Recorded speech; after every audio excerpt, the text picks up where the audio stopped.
snow fell cold on a bitter night. John was gone for the morning light. They blame Karen, but it don't sit right. Too many secrets hid from sight. Oh, the badge runs deep, the law runs thin. They stack the deck, but truth won't bend. The judge looks away, the truth gets drowned. Ain't no justice in Canton Town.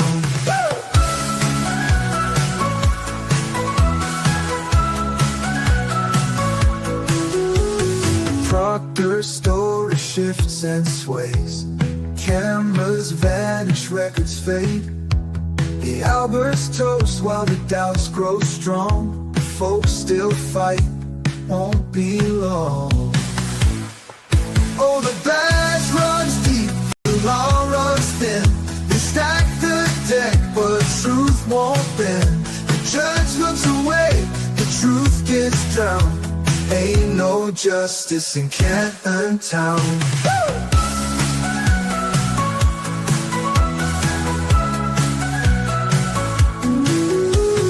Proctor's story shifts and sways. Cameras vanish, records fade. The Alberts toast while the doubts grow strong. The folks still fight, won't be long.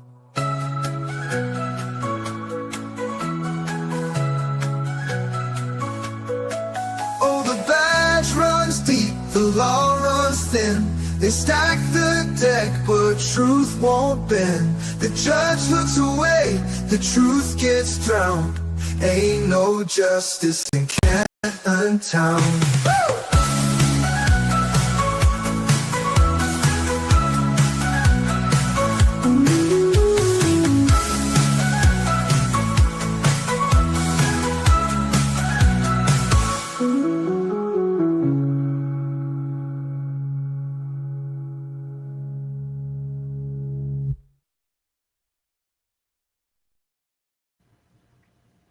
Hello, everybody. Good morning. Good morning. Hi, Jamie. Hey, morning. We are on like day 500. Yeah. Actually, I think it's day 26, half day. Yeah, I heard that. Did she say why it's a half day or it's just a half day? I didn't hear, but I mean, I thought we had a full week, but I guess she just considered this a full week. But I don't know. I feel like they're close to being done anyway, so whatevs. I hope so, but who knows? I feel like some of these took a little bit longer. It's because Brennan wants to overly cross everybody. Like Yeah. little he is. Yeah, I was kind of like going back to listen last night, and like he could have done Brennan could have done so much better if he had just shut up an hour earlier, like 30 minutes earlier, with Dr. Russell. Because he kept going around and around with the same questions. So yeah. And he kept picking at her, and then I think it just didn't resonate well, and I think people tune out. So yeah, just my thought. I did think Officer Barros was I think he did really well for the defense. And yeah, Brennan got some points in, but I don't think they were as strong as the holy crap, that's a full taillight. Yeah. Same here. Like I thought he got some of his punches in with his memory, going at his memory and stuff like that. But ultimately, we all heard what he said in the last trial. And he was just able to be more specific this time.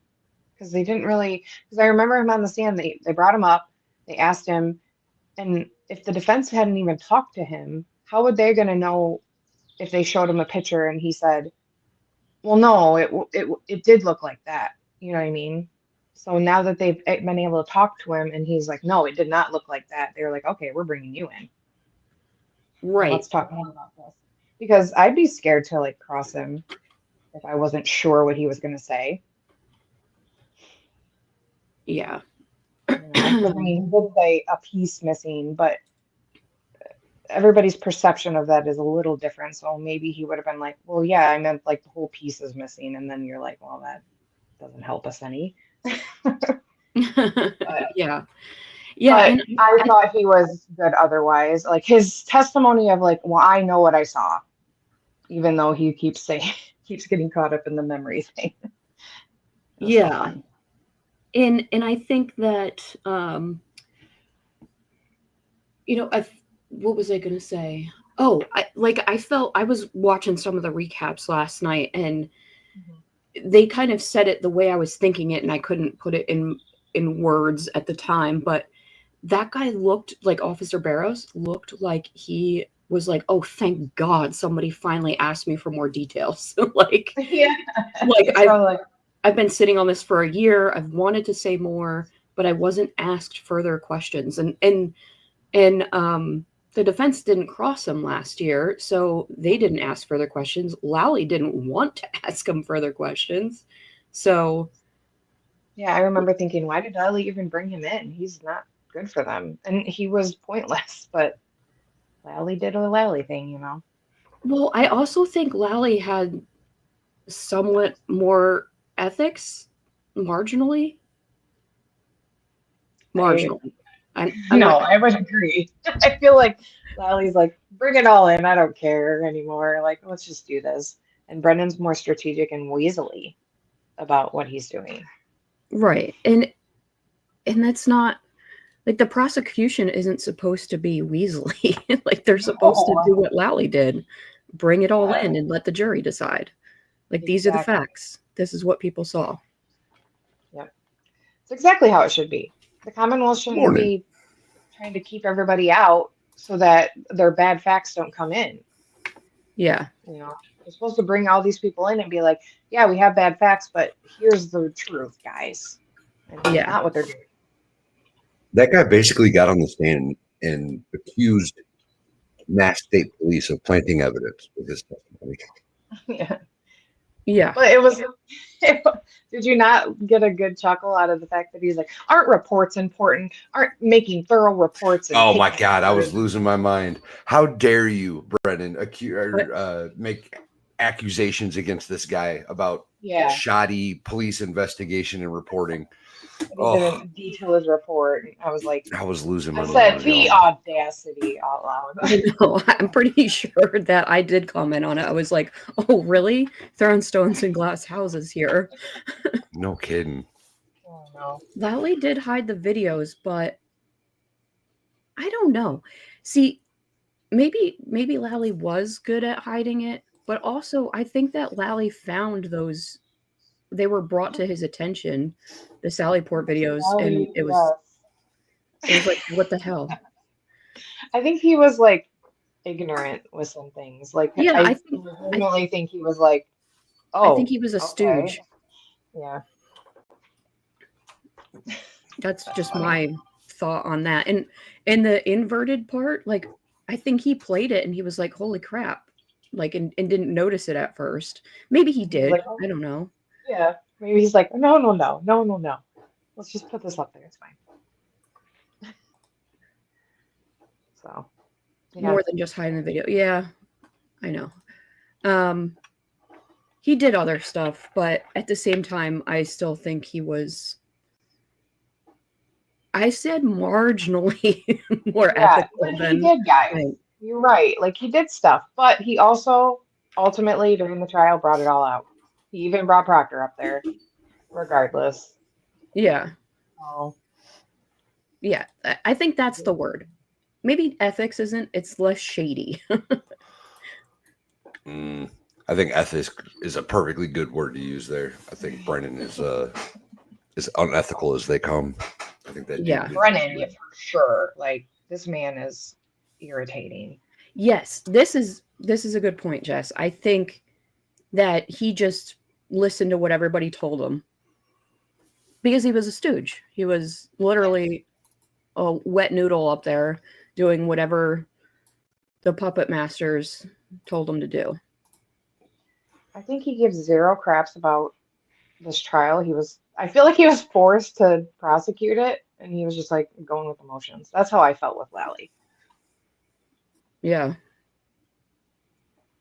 It's hard to bring a video to light if the cops are hiding it from him, right? Like, and I'm not sticking up for Lally by any means. I do think he's quite the turd, but if the dirty cop that planted evidence doesn't provide the videos that he's supposed to, hard to do anything about that, I guess. Yeah, but you got to wonder if he questioned where the rest of the day went. No, of course not. No. Don't do that. I think he did that too. Like, he was just so like, do you have this? And they're like, nah. And he's like, all right. And he just like never followed up with stuff. Yeah. Yeah. That's how I feel like he was lazy with everything. Like, he was lazy. Yeah. And I don't think Hank is lazy. I think Hank just only asks the questions he wants the answers to. Yeah, he only wants the good facts in. Hank, I think, is the opposite of lazy. I think he's going out of his way to twist and gaslight, and he's putting in more effort than he needs to or should. Yeah. Yeah, exactly. Oh, he knows exactly what he's doing. Mm-hmm. Well, I mean, that could be. Nunya said, rumor is that Alessi told Dr. Russell to ask for the transcript because Hanky was lying about her previous testimonies.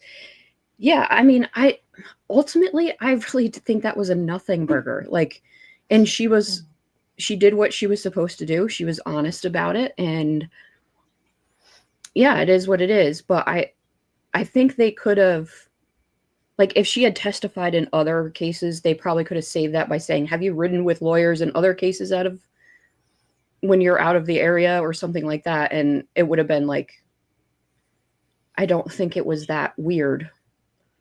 Yeah, I was kind of listening to some recaps too last night, and a couple of the lawyers said that's not very odd at all. Like, usually when out of town people, because usually the Commonwealth will have their people come in if they're out of town, they'll do it, take them in or whatever. So it's not very odd that out of town people. Oh, I'm sure they did. I'm sure they did the exact same thing for Aperture from the guys from Texas and Cali. I'm sure. Well, and also they were experts, not like fact witnesses. Yeah, like if they brought in, I don't know, I don't even know an example. Like if Brennan wrote in with Jen McCabe, I'd have a problem with it. Yeah, that would be shady AF. That would be weird. Yeah. Him writing in with Burgess, I don't think that much of it. I thought it was weird that he wrote that Tully picked him up at the airport only because it's Tully. Why is doesn't Tully work in the DA's still? office. Exactly. And I'm like, Tully is shady. Tully is shady. There's so much that we don't know yet, I'm sure, about Tully, because he's just dirty. He's up there, right? He's in that little clique of dirtballs from MSP. Him, Proctor Uri, Chief Berkowitz. They were all dirty. The cat is whapping at fish. He's like batting his paw. He's doing what? He's whapping. Like he's batting his paw at them. Not fapping, whapping. Don't you hear what you want to hear? No, I am going on very little sleep. I can hear whatever I need to, Marissa. Yeah. So StreamYard is having all sorts of issues. I'm trying to move people around, and it says we are currently experiencing issues with swapping of streams. The feature has been temporarily disabled. So I can't move people around. Like our positioning? Yeah. Well, that's strange. Yeah. Money for goat sitters while you're at Dollywood. Thank you, JoJo. Appreciate it. At the moment, Mrs. Valhalla isn't home, so I'm doing double duty right now. Doing the critters and the friends. The critters and the goats. Yeah. Yeah. Do your dogs hang out with you? Or you have one dog or two? I have two dogs. Do they hang out with you in there while you're on stream? Sometimes. Like one's laying right in the doorway of the office right now. There's a dog bed in here that she usually lays on, but yeah, she's on the carpet. Mine are camera shy, apparently. Also, I have them gated downstairs because they bark when I talk. Kick them out. They don't bark. Mine aren't barkers. They don't bark very often. Well, corgis are yappers. I got the And same kind of labs. dogs as Jamie. Mine are just not crazy loud like Jamie's. Yeah. Well, they're like dead asleep all day long, and then just a gnat will fly by, and they'll just go crazy. and they hear the flap of the gnat's wings. Right. What is that? Like, hey, there's something here. You know what I find funny? Because I live on a main road, but like anytime they hear a car slow down, they lose their mind. Like they run to the window. It's the weirdest thing because I'm like, how do you know? Oh, they know. They know. It's just weird. Dogs are hilarious. So I'm like, unless it's me or I know someone's coming over, it's not me. But like my neighbors like come, they hear that slow down, they'll just freak out like somebody's here. I don't understand. If the foster room wasn't 2 floors away, I'd have puppies, but it's too much. They don't behave. You have some now, don't you? I don't right now. The last one was adopted pretty quickly, and it was adorable, little wrinkly face, Pebby. And I should have some coming this weekend, I think. Ooh, that's exciting. Yeah, I think it's a litter. You guys, she fosters little pit bulls. It's the cutest thing in the world. I wish I could do it. Do it. I can't. We usually My don't. cats are barely like the dogs that I have now, so. Yeah, that's why we have a separate room and we do puppies, because my corgi she's crazy. My big lab loves the puppies though and teaches them, so he's a good socialization dog. No, I just think that's a great thing that you do. I just can't, like with big dogs, I just don't trust them having a young son around. Mm-hmm. That's fair. Yeah. Corgis are Especially very fosters. smart. Yeah, because I don't know their personalities. Puppies, Right. like puppies are puppies. You get the same kind of puppy. You either get a yapper, a biter, or both. Yeah, little puppies ain't gonna hurt anybody. No. And I think I would get nervous doing that because I'd want to keep all of them. And I'd probably don't. have an emotional meltdown when they leave. I'd be on a roller coaster ride of emotions all the time. Oh, Jamie. I volunteered at the animal shelter once, and I was like, I loved it so much, but I also was so heartbroken every day. So Yeah, that part's hard, but you know, getting a little skinny puppy and fattening that little pot belly up, and then knowing it's going to a good family because you've met them, that's always feels good. Plus, they get so annoying. Like after like a week, a puppy is like, God, get out of my house. I'd agree with that. Getting a new puppy is a headache. Mm-hmm. I haven't done it in a long time, luckily. yeah, At least when you have multiple, they beat on each other. Keep themselves entertained. Yeah.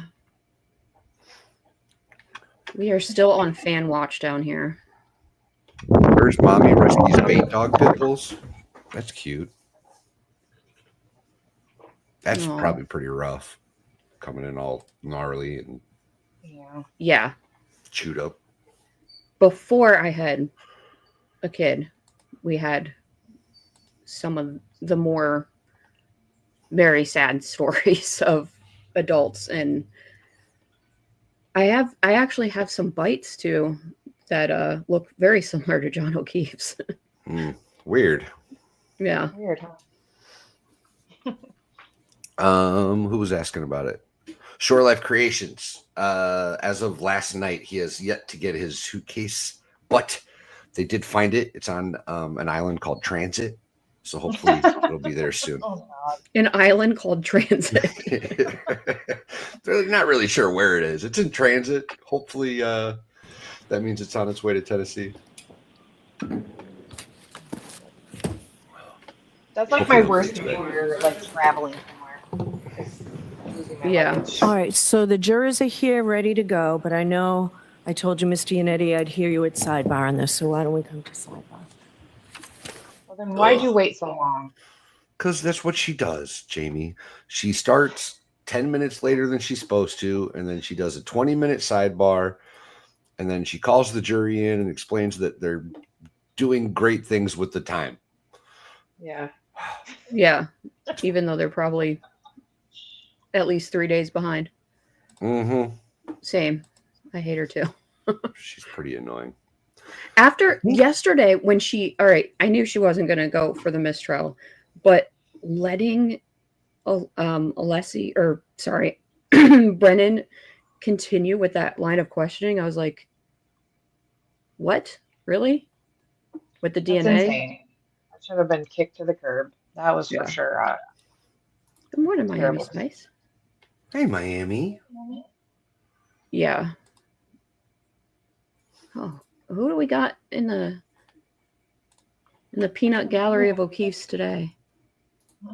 Doesn't that look like Officer Barrows? It does, actually. It's funny. A little bit. It's not. Now that I'm like looking at the big screen, like, Well, there's no way. But yeah. no, he looks a lot different. No, we have not seen Aaron O'Keefe in a long time. She hasn't been around a whole lot. Once or twice she's popped in, but generally speaking, she hasn't been in court very much. I did notice that I did like that Alan Jackson got to point out Mr. and Mrs. Reed yesterday. Yeah. Let the whole jury know that they're right there supporting their daughter. Yeah. Mm-hmm. What do you say? The handsome man in the yellow tie or gold tie? Yeah. Is that what he said? Yeah. And the pretty lady in the blue. That was really sweet. But at least like, because you know that they're probably sitting there wondering like who's who.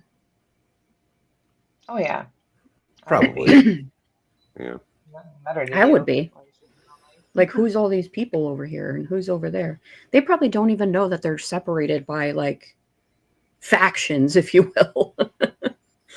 They might now. They might by now, I should say. Yeah. That's true. I do have my Microdots Team Read Nice. shirt on today. I dig it. Also a comfy shirt. Oh. I love Doxies are funny. They remind me of corgis, but they're nicer. Less sassy. I should say that. My corgi's really sweet. She's just sass. I used to manage at PetSmart, and one of the dog trainers there had a corgi. It was the smartest damn dog I'd ever seen. That's the problem. Glued to her side 24/7. It would skateboard. It would just sit there and, while everybody else is doing dog training, it would just sit there and judge all the other dogs. Mm-hmm. It's like, you guys suck. That's not how you listen.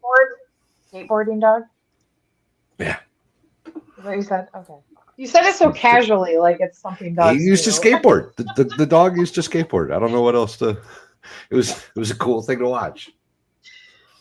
Oh. He'd just be cruising around. We have like this thing on a stick that it's almost like one of those cat toys that you like flick a feather around, but it's for corgis to like herd stuff. And she goes nuts over that, especially if it's in the yard. She's definitely got the herding instinct, but she's more of a loner. Like not a lap dog, not a Velcro dog. She's prefers to do her own thing, and she will look at you judgingly if you interrupt that. Leave me alone. Mm-hmm. Man. Unless she wants food, and then she's like looking behind you like, I'm so cute. Mm. Jalapeno on a stick. Jalapeno on a steak. Jeff Yeah. Dunham, you know. I love Jeff Dunham. He's You know fun. what's funny about Jeff Dunham? When I was in elementary school, he was not as popular, but he was doing like schools, like doing like performances for schools, like comedic things, but a lot cleaner. I was gonna say. I actually saw him with Peanut, his little puppet, the first one.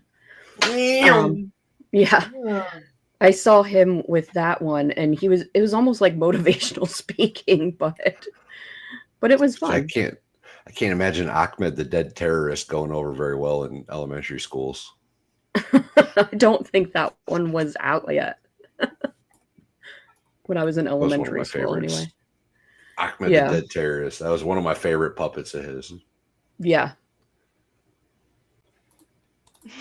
Yeah.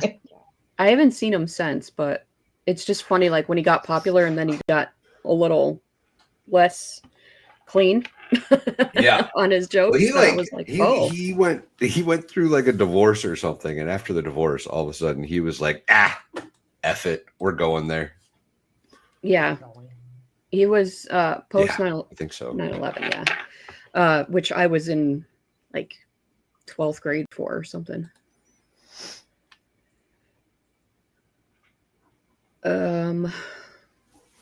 Did we get some like memberships here? Somebody. Yeah. Granny Smith became a new member. I'm not sure where. Must be Mose. Well, thank you, Granny Smith, for becoming a member of Mo. Oh, what's she called? The Church of Mo. There you go. The Church of Mo. Thank you. Thank you. I couldn't remember. Yeah. Well, yeah, Wolfie said it, so. There we go. She should be on her way here, I think. Yes, she was leaving this morning. Yeah. And her suitcase is with her, so no worries there. She's got one up on Baker. Yeah. Is she driving all by herself? Yep. Yeah. Yeah. Today is apparently a half day, Kelly. Hey, Terpy Buds. How you doing? Yeah, half day, whatever that means. Half day. I mean, that could mean 1 o'clock. It could mean 11 o'clock. It could be noon. Nobody knows. Yeah, nobody knows.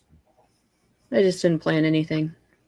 Tomorrow, I will be late coming back or have to end the morning early and come back a little late. My niece is graduating high school. Ooh. And I really have to go to her luncheon thing. So I will not be here at all tomorrow. None of us. Yeah, nobody's going to be here to cover. So just letting everybody, the audience at large know, but we will send a notification out. We'll bring the jurors in. When we're live. Take a few minutes, Tony. Do you want me to step out? Okay. Yeah, get out of here. You're bothering me.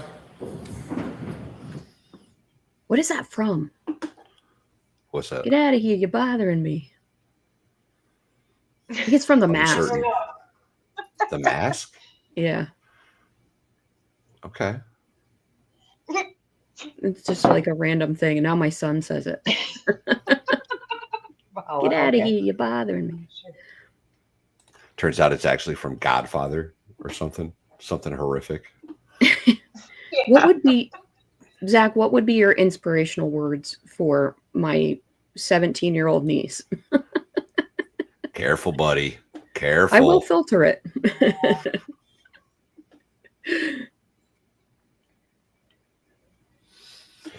So we went on another sidebar or a short break, or the jury's the jury's what the hell's coming. going on? Okay. Since when do we bring the camera to the fan for that? What the hell, Court TV? Get it together. I think they've done it this time because Bev was yeah. I think they did show a juror last time. They did, yeah. Yeah. Okay.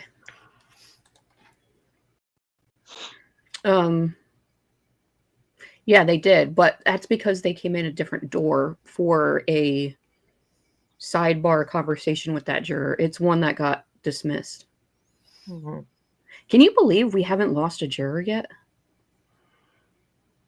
That is kind of wild. Yeah. I was thinking that's kind of crazy. In this courtroom. Like, I wouldn't expect to lose a juror in any other courtroom, but this one, yeah. Yeah. I wish Beth would leave. Me too. This would be a much better trial without her. Like, can't she get sick and have like Doolin come in or something? I just could only imagine if we had another judge, like the difference this trial would be. I always say, I wish we had Borowski. Borowski, this trial would have been over a long time ago. He would have not had any of the shenanigans. No, none of it. Oh, he would have chewed Brennan's ass yesterday. Oh my gosh. Can you imagine? Like, who would be the best judge? Borowski or? Borowski would be one that I would consider, like, I would consider would be like having none of it. And I can't think of anybody else that would be. I'm sure chat and everybody will think of a bunch of different judges that would be good. So coming in from Jess Machado, I cannot share what I'm hearing in the sidebar, but Yannetti is not happy with what Canoni is saying. She is being dismissive of him at this moment, and he is pushing back. Well, that's typical. Good that he's pushing back. But why can't she? Should be. I'd have shared it. I wonder what it's about. Dang it. I hate not knowing things. Well, there's that I would have motion. shared it, Jess. There's a motion to bring in Michael Easter, so maybe that's it. The cop expert. Yeah. Oh, He's the investigation expert, the guy that would come in and tell the jury how shoddy this investigation was from the beginning. Yeah. Which I can't believe he's not allowed to come in. Like the whole defense is that this was a shit investigation. Why would you not be able to have somebody come in and tell them how shitty the investigation was? The whole remedy for that was like, oh, well, I will give you like broad reach or whatever on cross with the police officers. They only called 2 cops. Yeah. And they were both very like, they would not say that there was any problems with the investigation. That's because they're both dirty. They both probably go to jail for some of their investigative skills. Yeah. That's the whole reason we need an outside source. Somebody who exactly. Hear ye. Just All about persons having anything to do before the Honorable Beverly Canoni, the Justice of the Superior Court, holding in Dedham, within and for the County of Norfolk. Draw near, give your attendance, and you shall be heard. God save the Commonwealth of Massachusetts. Mm-hmm. This court is in session. Please be seated. It's an L, not an R, bro. Good morning again, counsel. Good morning again. Good morning, jurors. Good morning. So I do have to ask you those 3 questions. Were you all able to follow my instructions and refrain from discussing this case with anyone since we left yesterday? Everyone said yes or nodded affirmatively. Were you also able to follow the instructions and refrain from doing any independent research or investigation into this? Good morning, plant fan. Everyone said yes or nodded affirmatively. Did anyone happen to see, hear, or read anything about this case since we left yesterday? No, they did. Very nice. Me too. So is there a new witness this morning? Yes. Good morning, Your Honor. Morning. The defense calls Brian Laughlin. Okay. Let's go, Lucky. It said Walkman. Did you see that? No, I missed it. I love Brian closed Walkman. captions. Yeah. So Brian Laughlin, Loughran, however the hell you say it, I don't know. They've all got speech impediments in Boston. He was the snowplow driver that Proctor said was unlocatable, and testified last year that there was a Ford Edge sitting in front of the Alberts house, and he drove past there at least once or twice, and there was nobody on the lawn. And also important to note that he went to school with Chris Albert, I believe, and is actually, tried to do right by the Alberts. Morning. Good morning. even though they were probably bullies to him. I'm sure. Probably. May I proceed, Your Honor? Yes. Oh, Good morning, sir. In a good loud voice, would you please No state your contest. name and spell your last name? 100%. Sure, it's Brian Loughran, Loughran. In what town do you live, sir? I live in Canton. Where did you grow up? In Canton, How long have you lived in Canton? all my life. Did you attend Canton Public Schools? Yes, I did. Through which grade? I graduated from Canton High School, What year did you graduate? 1990. Do you have brothers and sisters? Yes, How many? I have two brothers, one sister. What are their names? Christopher, Michelle, and Michael. And where do you fit in the order? I fit in between Michelle and Michael. You're the second youngest. Correct. How old is your brother Michael? Michael is 53. What does he do for work? He owns his own driving school, and he was a member of the select board. And you say he owns his own driving school. In which town? Canton, And you mentioned that he's a member of the select board. For which town? town of Canton. And what is the select board in Canton? It's the governing body for the town. Having grown up in Canton, are you familiar with the Albert brothers? Yes, I am. Which ones? All of them. Can you name them? Brian, Chris, Brendan, Keith, Kevin, and Tim. Of those Albert brothers, whom do you know the best? Chris, How close in age are Chris and you? very close. I believe I'm 2 years older than Chris. How did you become familiar with Chris? I went to elementary school, I went to middle school, and then he graduated from a different high school. Was there any other relationship between the two of you beyond being classmates? Yes, eventually I ended up working for Chris, delivering pizzas. How old were you approximately when you started delivering pizzas for Chris Albert? About 26. Do you remember the name of his pizza establishment? Yes, D&E Pizza, Where is that located? Canton Center. How many years did you deliver pizzas for D&E Pizza and Chris Albert? About 8 years. Prior to January 29th of 2022, were you friendly with Chris Albert? Yes, You previously mentioned that your brother Michael is a town selectman. What political office does Chris Albert hold? Chris Albert is also a select board member. And Chris Albert is Brian Albert's brother, obviously. Yes, So your brother and Brian Albert's brother are both town selectmen together. correct.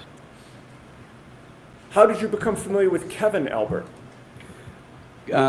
Through D&E Pizza and And I'm interact. sorry, you said through D&E Pizza? Yes. And interactions with the DPW, doing details and stuff. Okay. First, with regard to D&E Pizza, you said there were interactions with Kevin Albert relating to that pizza shop. What type of interactions? He would come in, I'd be, friendly, I'd say hello, or there'd be deliveries to the Alberts residents, and I would, make those deliveries. You mentioned the DPW. I didn't ask you what you did for work, sir. What do you do? I work for the DPW, I work in the Highway Division. And the DPW stands for Department of Public Works? Yes, For which town? town of Canton. And what are your duties, or strike that, around January and late January of 2022, what were your duties for the DPW? I would plow. And how long had you worked, or to this day, how long have you worked for the DPW? 20 years. Now, as a DPW employee, how much contact do you have with the police department? We have varying jobs that require police details. So and we you're would- doing work, and there has to be a police officer there to oversee and direct traffic and things of that nature? Correct. How often have you worked in that capacity with Kevin Albert from the Canton Police Department? About a dozen times. And what was the nature of your relationship with Kevin Albert before January 29th of 2022? Through D&E Pizza, I would, the Alberts usually had family functions on a weekend, and I would make deliveries. Can these last few jurors hear the witness? I just want to make sure everybody can hear. Okay. Now, what was how did you become familiar with Brian Albert? Again, through D&E Pizzas and deliveries Deliveries where? to his residence. Do you know what his residence is or what the address is? I do. What is it? 34 Fairview Drive. What was your understanding of what Brian Albert did for a living? My understanding, he was a police officer for the city of Boston. Now, you say that you made deliveries to 34 Fairview Road. How often, and was there a particular day of the week that you delivered more than others? It's usually once a week, and it was usually on Sundays. And that was to 34 Fairview Road? Correct. As of January of 2022, how many decades had the Albert family lived at that address, if you know? As far as I couldn't give you a year, but I know as long as I've been in Canton, they've lived at that residence. All right, now directing your attention to January 28th and 29th of 2022, were you on duty as a snowplow driver that night and early morning? Yes. When did you learn that you would be on duty? Early January 28th, we were notified that we had a 2:30 start time. And that would be 2:30 a.m. A.M. on January 29th? Yes. How did you learn that you would be on duty? Our supervisors for the DPW would notify us. Who was your supervisor? William Walsh. And what instructions were you given in terms of when you were to report? We were to report at 2:30 in the morning and prepare our trucks for plowing. What time did you actually get to the DPW that morning? I got there about 2:15. And when you say you got there, where did you go? 160 Bolivar Street. And is that Bolivar? Yes. What is 160 Bolivar Street? It is the DPW garage. And when you go there, is there a requirement that you punch in? Yes. Did you punch in those early morning hours? Yes. Who was there when you got there? Other DPW employees and William Walsh. William Walsh being your supervisor? Yes. Were you assigned a specific route those early morning hours? Yes. What route was that? Route 11. What streets does Route 11 encompass? Route 11 encompasses Cedar Crest from Dedham Street to the end. It encompasses everything from Kings Road to Chapman Street. And streets in between as well? Yes. And what street is in between Cedar Crest and Chapman? There would be Spring Lane and Fairview. What truck or snowplow were you assigned in those early morning hours? I was assigned truck 30. And does that have a particular nickname? Yes, it's considered a Franken truck. You said Franken truck, Yes. like Frankenstein. Yes. Why was it nicknamed Franken truck?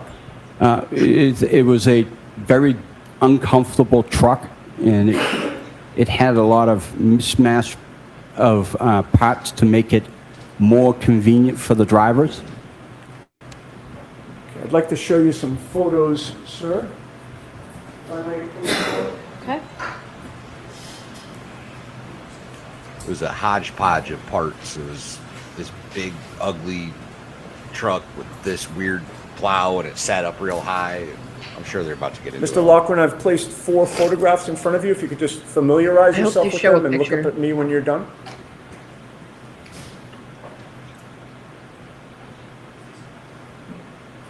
Do you recognize what is depicted in those photos? Yes, I do. And did you take those photos I did. at my request? Yes. What do those photos depict?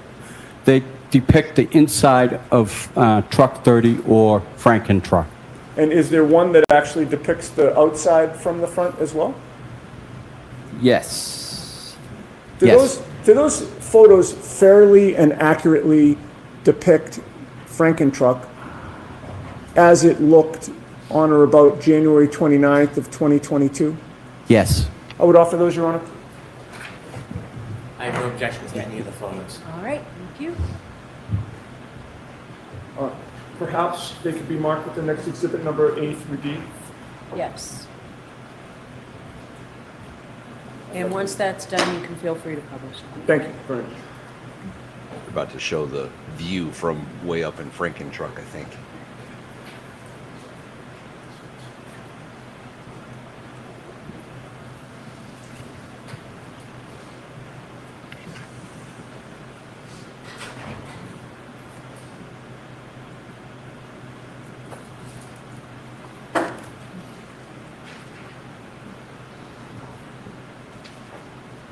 This is a 211A through 211D. Thank you. And with the court's permission, Mr. Wolk, if you would publish them one at a time in the order we this discussed. is a pretty damning witness for the. I imagine that is 211A, Madam Court Reporter. Drive safe, Kelly. Ms. Gianetti, why don't you take the photos so you'll know what they are? Oh, great idea.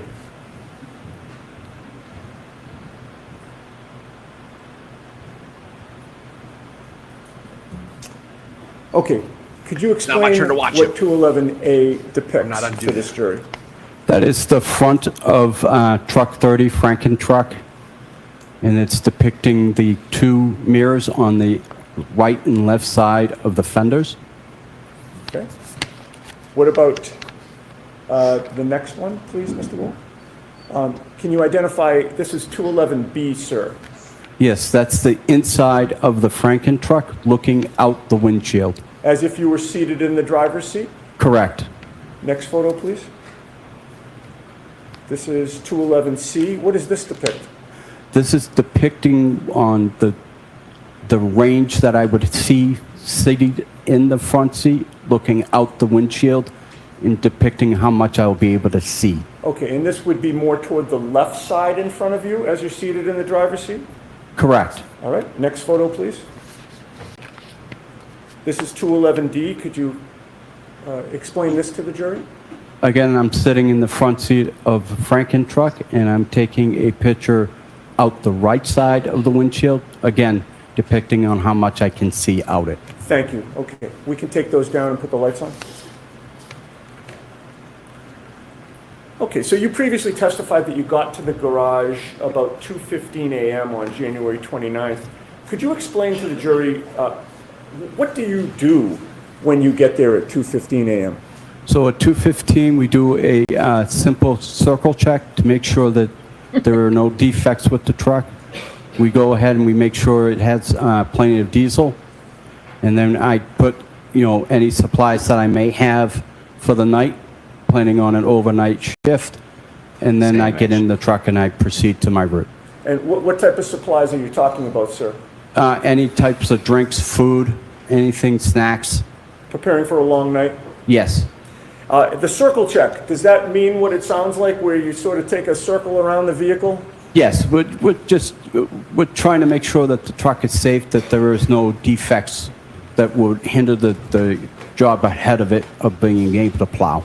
And when you did the circle check in those early morning hours, was there anything unusual that you found?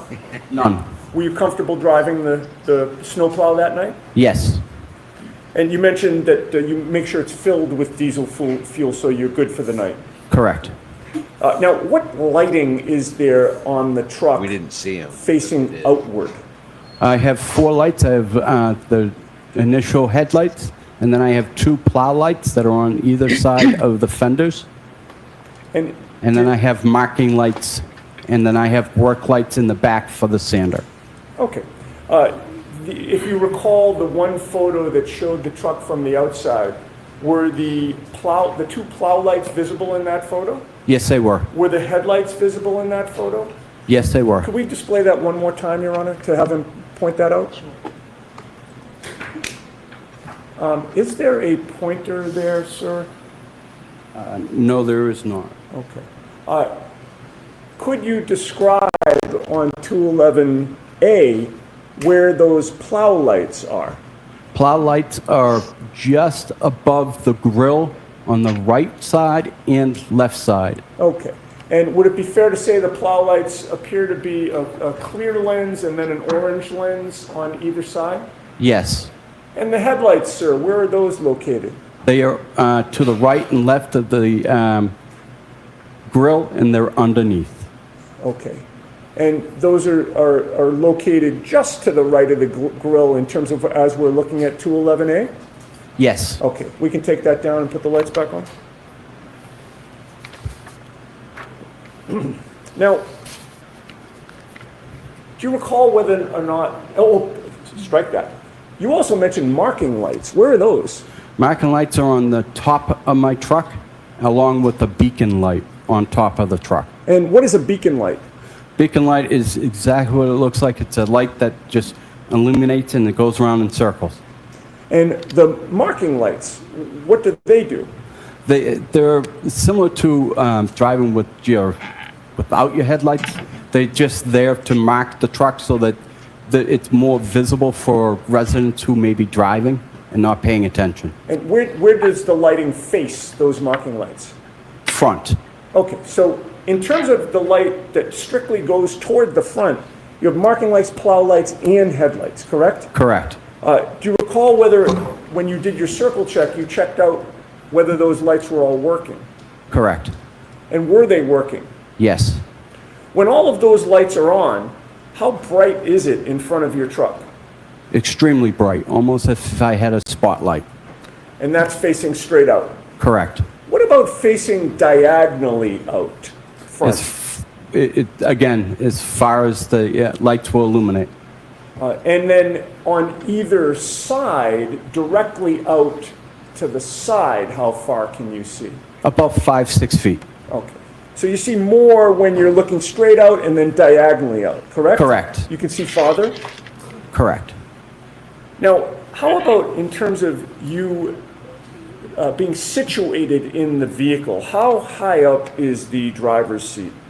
Driver's seat is an air ride seat, so it can adjust accordingly. What is an air ride seat? It is adjusted by air, and it can go up or down depending on the driver's.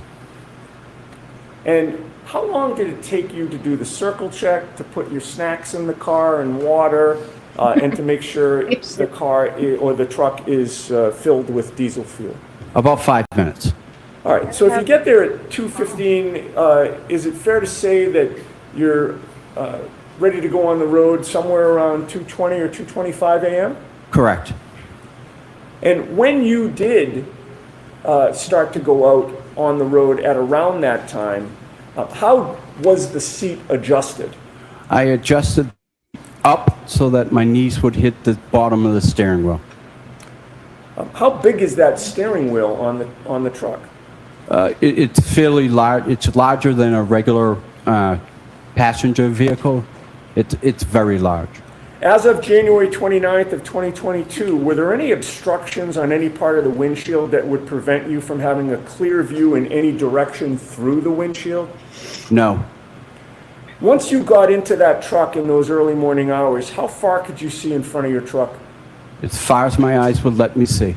And how far could you see diagonally? Diagonally, probably, again, as far as my eyes would let me see. All right. Now, you get on the road. When you plow, is there a particular method that you use? Yes. Describe that. I start in the middle of the road and work to the right, angling the plow to the right. Are you familiar with the term ring row right? Yes. Could you explain that to the jury, please? Sure. Ring row to the right is the amount of snow that's coming off the plow, creating a row. We angle everything to the right so that it does not impede on traffic on the left. Right. So if you had gone in the other direction, you'd be putting snow right in the opposite lane of travel, right? Correct. So you always go to the right. Correct. What part of the road, once you hit the roads, do you plow first? What part of the road? I start at the yellow line and I work to the curb line. Why do you plow the middle of the road first? Again, I want a ring road to the right, and I want to be able to give a bigger swath of space for first responders. And generally, after going up a street or a road that you plow, when do you come back down the same street? Immediately after I'm done. I was just Now, you thinking mentioned that. Route 11, your route that night. You mentioned that it takes you to Cedar Crest. Correct. Once you leave the DPW garage to go on your route, Route 11, how long does it take you to get to any part of Cedar Crest? About 10 minutes. May we display actually, it's Exhibit 49? Do we have access to Exhibit 49? What is it? Is it, It's just a map. okay? And if we can't put our hands on it quickly, I can just display it on the screen. Is it in evidence? It is. You can put it Okay, on the thank you, Ron. If you put up Exhibit 49 and maybe zoom in so we just see, well, I think it is as zoomed in as it's going to go. Is that true, Mr. Wilk, to get the... Okay, maybe zoom in on the top part of the map, if you would. Perfect. All right.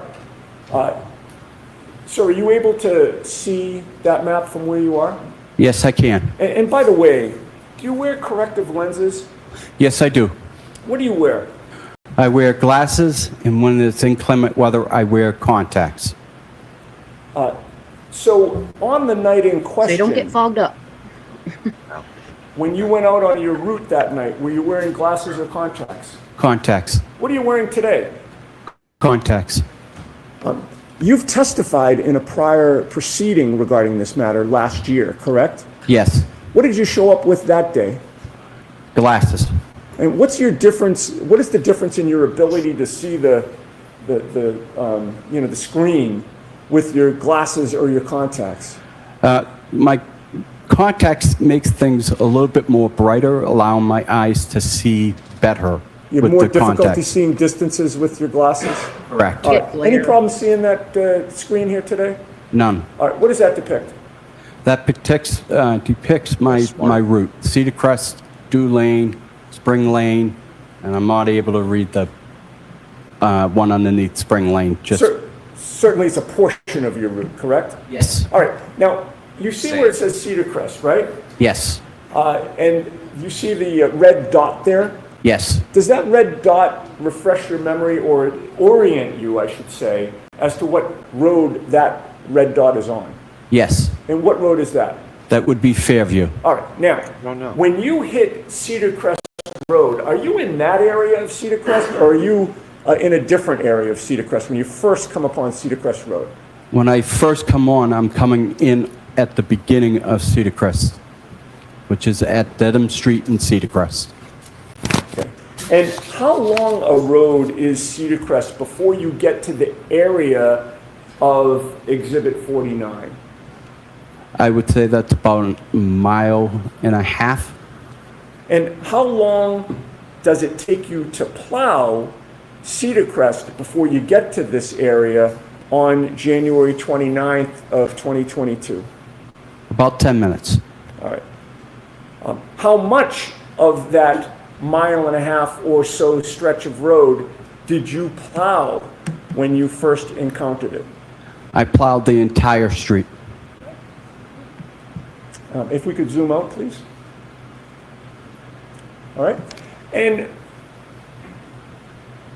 when you're driving on Cedar Crest Road, are you driving toward that red, Fairview Road that you've identified? Yep.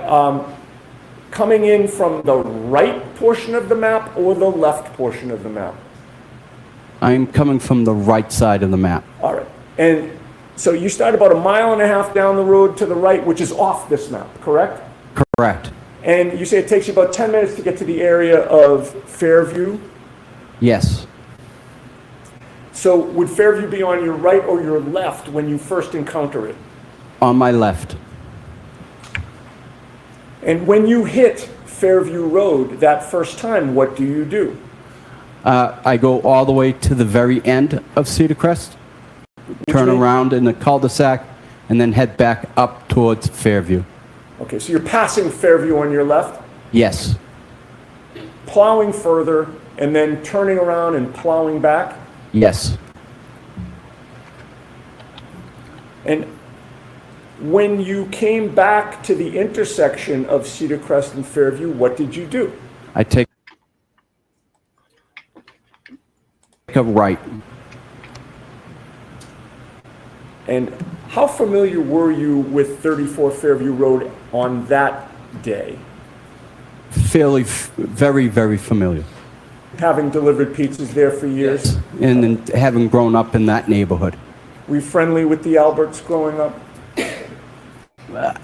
Mostly with Chris, but, I was cordial with the boys. All right.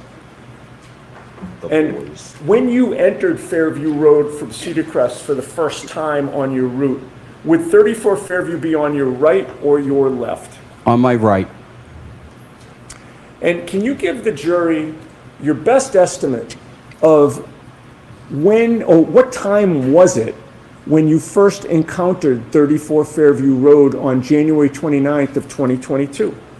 about 2:40, 2:45 That would be AM? a.m.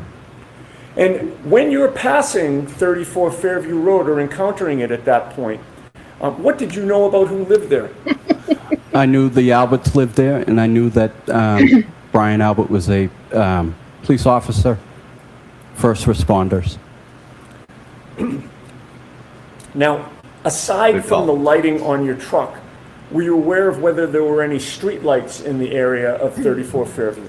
Yes, Could you describe those? sure. There's one before you get to 34 Fairview driveway, and there's one after Fairview's driveway. Do you have a memory as to whether or not those streetlights were working on January 29th of 2022? I do not have a memory of that. But in any case, Honest. how much of the lighting of your Franken truck was illuminated Probably at didn't that matter. time? All my lights were working. Yeah, his truck's got so many lights on it. So you're now driving up Fairview Road, and 34 Fairview's on your right.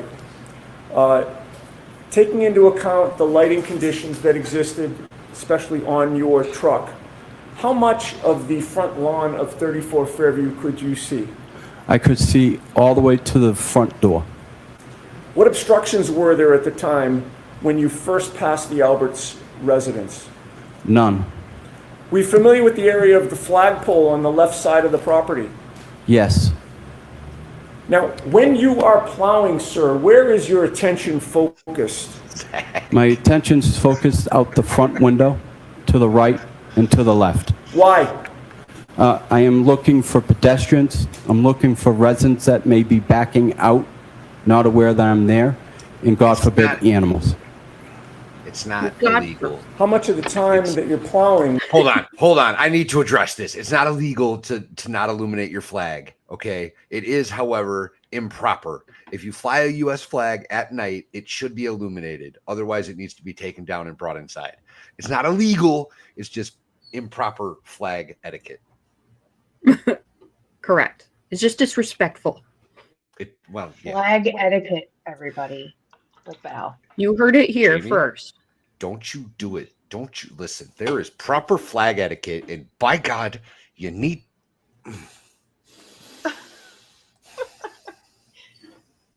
He said it again. My favorite. God forbid any animals. He didn't care about the people. Just the Cautious. I love this guy. I'm really going to get mad, and I may have to mute myself when Hanky comes up. I'm just saying. Hank's gross. Looking for residents that may be backing out, not aware that I'm there, and God forbid, animals. How much of the time that you're plowing him. are you scanning the road?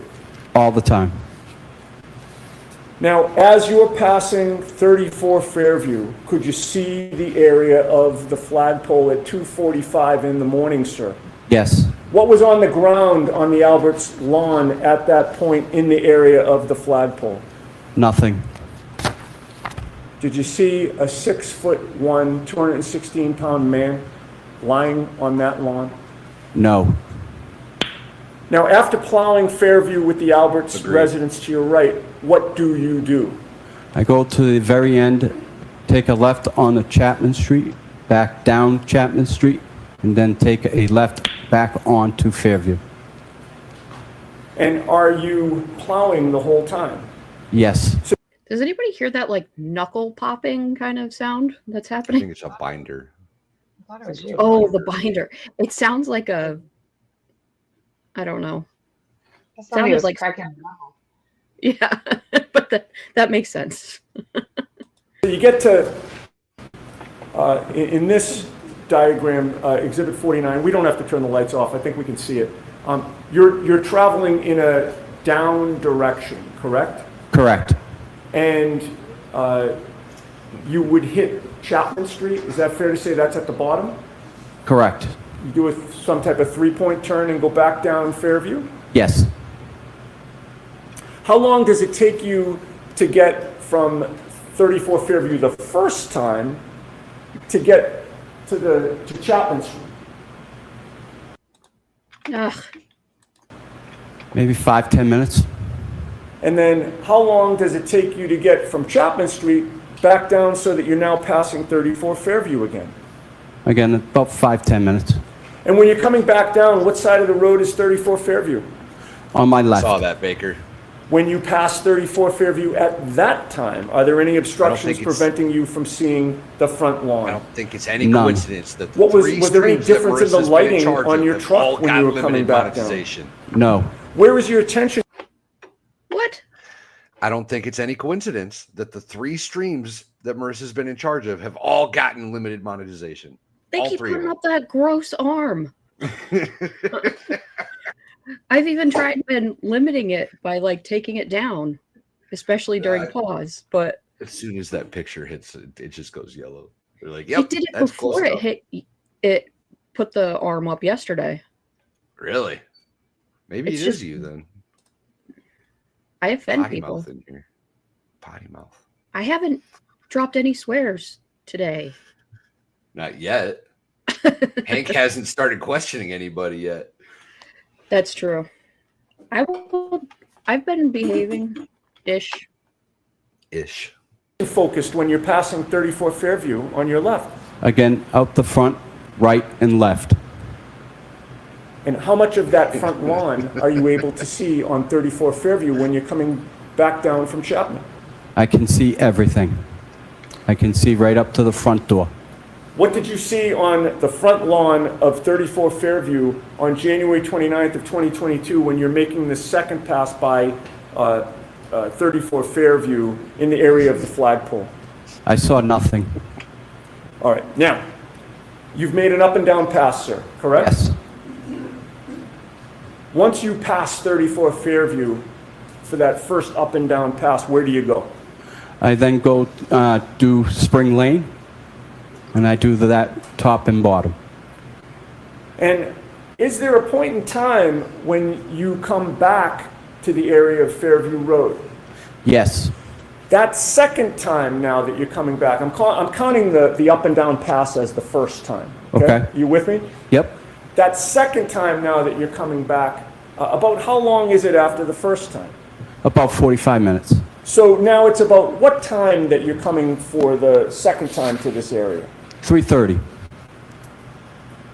And when you come back to the area of Fairview Road, the second time, are you on the Cedar Crest side, which is on the top of Exhibit 49, or the Chapman side, which is on the bottom of Exhibit 49? I'm on the Cedar Crest side. And when you approach it from the Cedar Crest side, are you approaching from the same direction that you did for the first time up and down pass, or a different direction? Same direction. All right, so you're now coming down Cedar Crest again, correct? Correct. Fairview's on your left. Yes. Did you take that left or did you do something else? I did not take the left. At that point, I could have taken the left. I can make a decision depending on how much snow there was on the ground. I ended up going all the way to the end as if the first time. All right, and you did your same turnaround in the cul-de-sac? Correct. And now you're approaching the intersection of Cedar Crest and Fairview again, correct? Yes. What do? I take the right onto Fairview. How was the weather at 3:30 in the morning when you're now in that area of Fairview and Cedar Crest? It's snowing fairly hard now. Do you recall how much snow was on the ground at that point? Maybe 2-3 inches. And at about 3:30 in the morning, how far could you see in front of you, again, straight and diagonally in front of you, As far as my eyes would let me see. as a result of the lighting on your truck? Correct. Now, you take the right onto Fairview. Describe for the jury what you see in the road at that point. As I make my right onto Fairview, I notice that there's a vehicle on the right-hand side, roughly in the area of the flagpole, in front of 34 Fairview. Okay. And did you make note of what type of vehicle that was? Yes, What type of vehicle was that? a Ford Edge.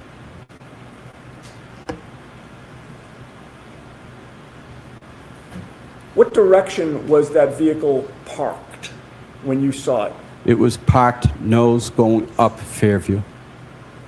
Toward Chapman? Yes, So you're coming up from behind it?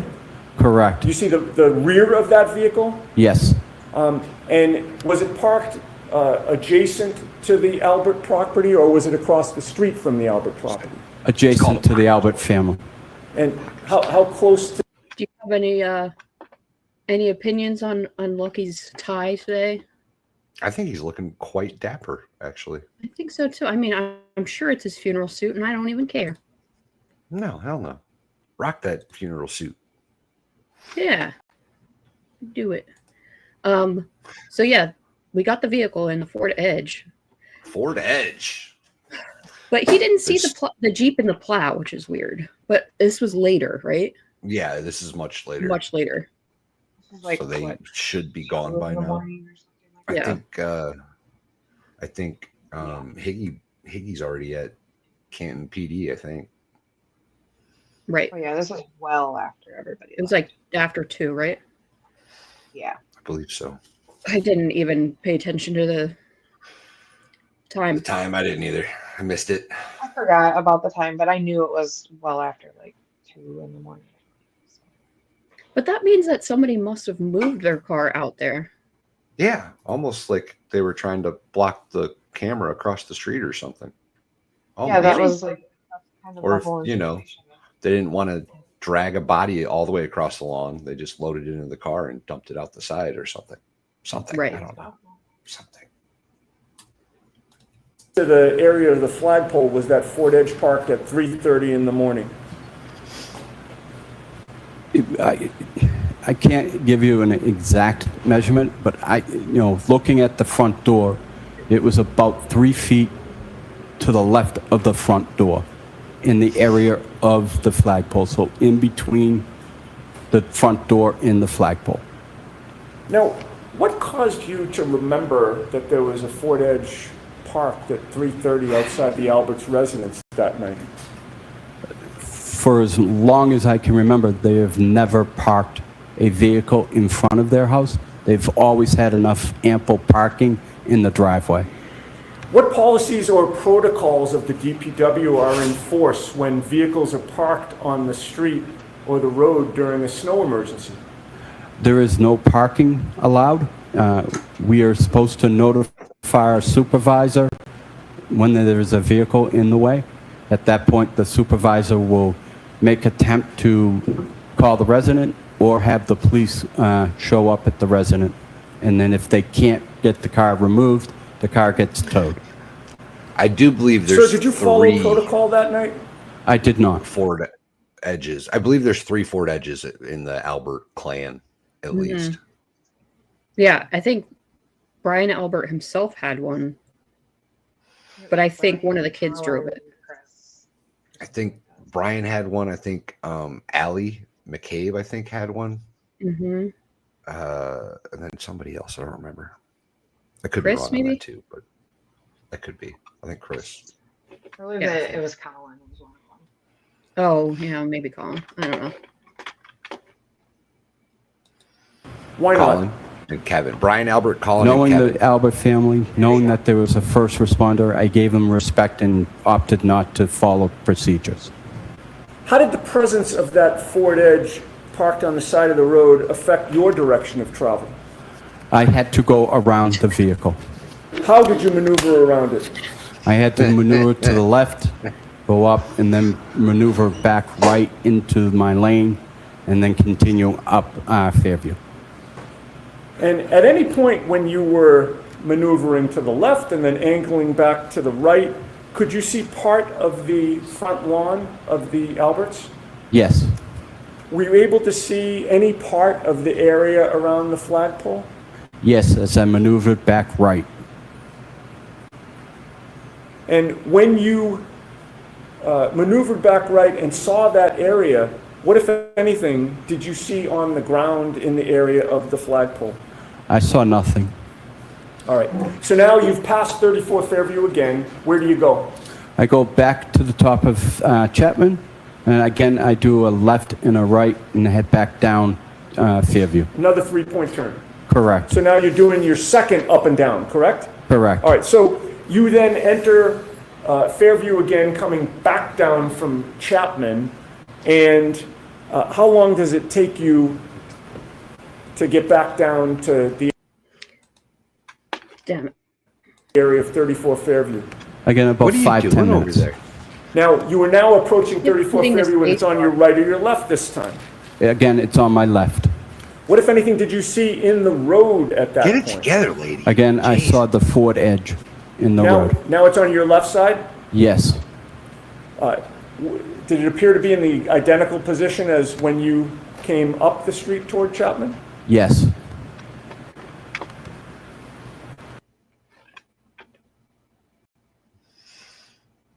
I think that No. was the first time when he didn't turn onto Fairview and he kept Yeah. going down Cedar Crest. I think he saw it then. And then And he came didn't, back. he said he didn't report it as a favor to the Alberts Yeah, he didn't want to. because he didn't want to Get get it them in towed. trouble. Yeah. Or get them a ticket or something.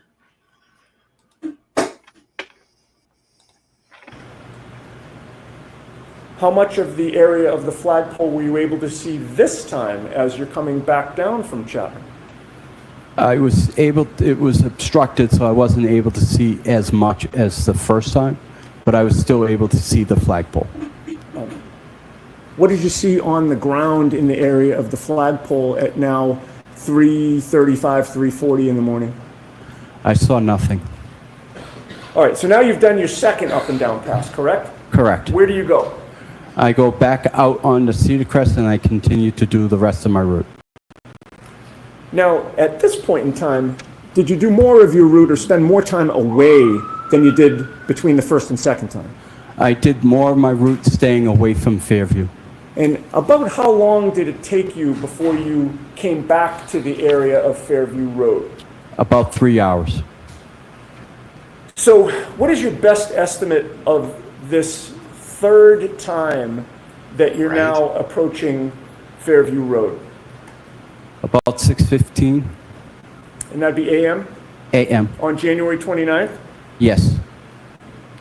Now, this time when you approached Fairview Road, did you come from the Cedar Crest side or the Chapman side? I came from Chapman Street side. And when you turned, did you turn left or right from Chapman Street to get down to Fairview? I turned right. And once you turned right, did something unusual happen? Yes, I noticed there were blue lights behind me, forcing me to pull over to the side of the road. Did you recognize the vehicles that had, or vehicle? I didn't ask you if there was more than one, but did you recognize what type of vehicle or vehicles there were? Yes, they were police vehicles. Which vehicle was traveling more quickly, the police vehicle or Franken truck? The police vehicles. What were you doing with your snowplow after the police passed you? I continued down Fairview. Coming down Fairview, did you actually lose sight of the police cruiser that had passed Yes, I did. you? How many side streets are there when you're coming down Fairview from Chapman Street? 3. What are they? Wyndham, Old Ridge Hill, and then Carriage Lane. Now, you're now coming down Fairview Road. What did you notice ultimately in front of you in the road?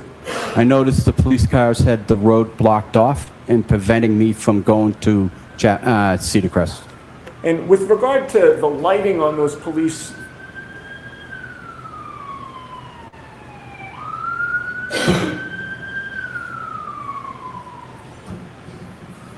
With regard to the lighting on those police vehicles as the road was blocked off, could you describe that for the jury?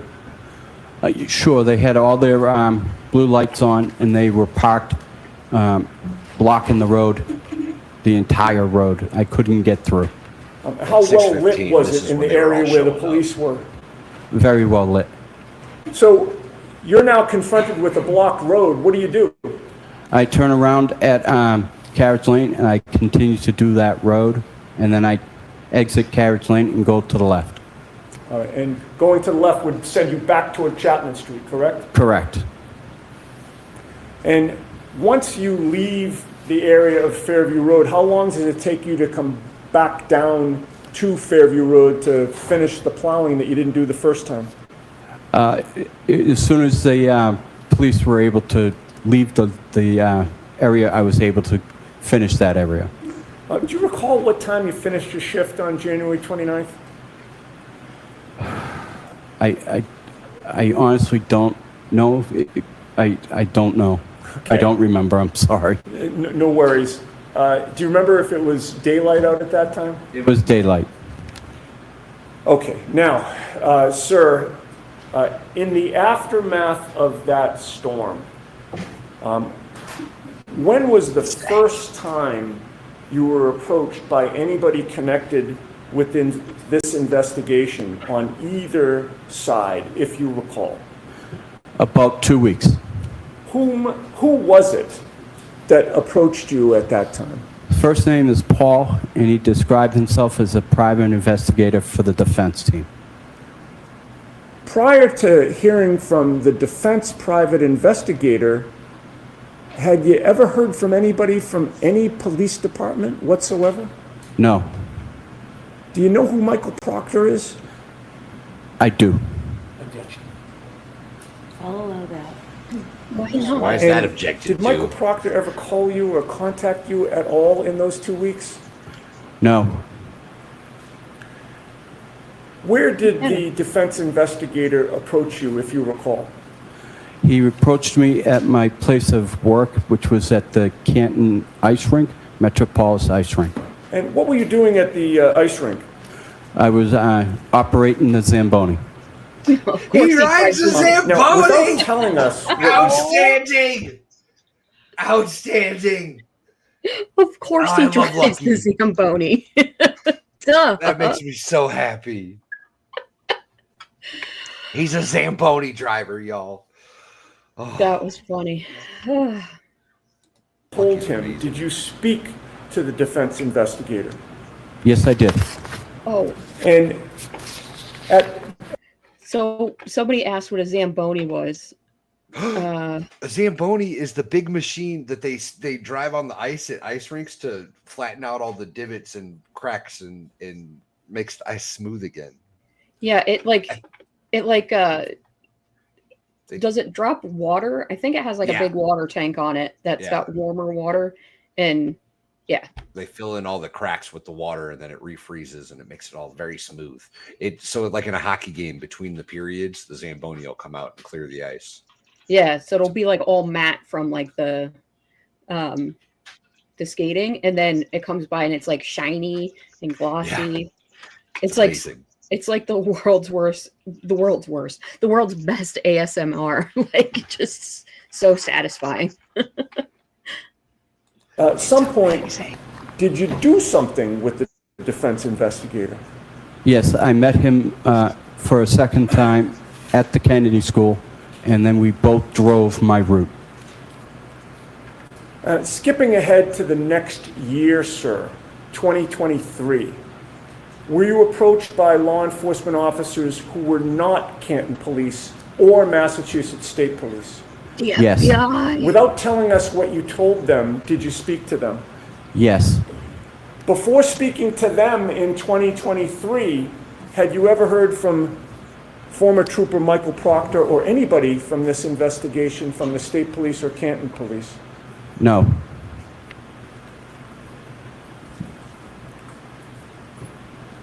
At some point, did you hear from the State Police? Yes. That was after you'd already talked to the defense and to these other law enforcement officers who were not State Police or Canton Police? Yes. I'm disappointed he didn't say agents. Mm-hmm.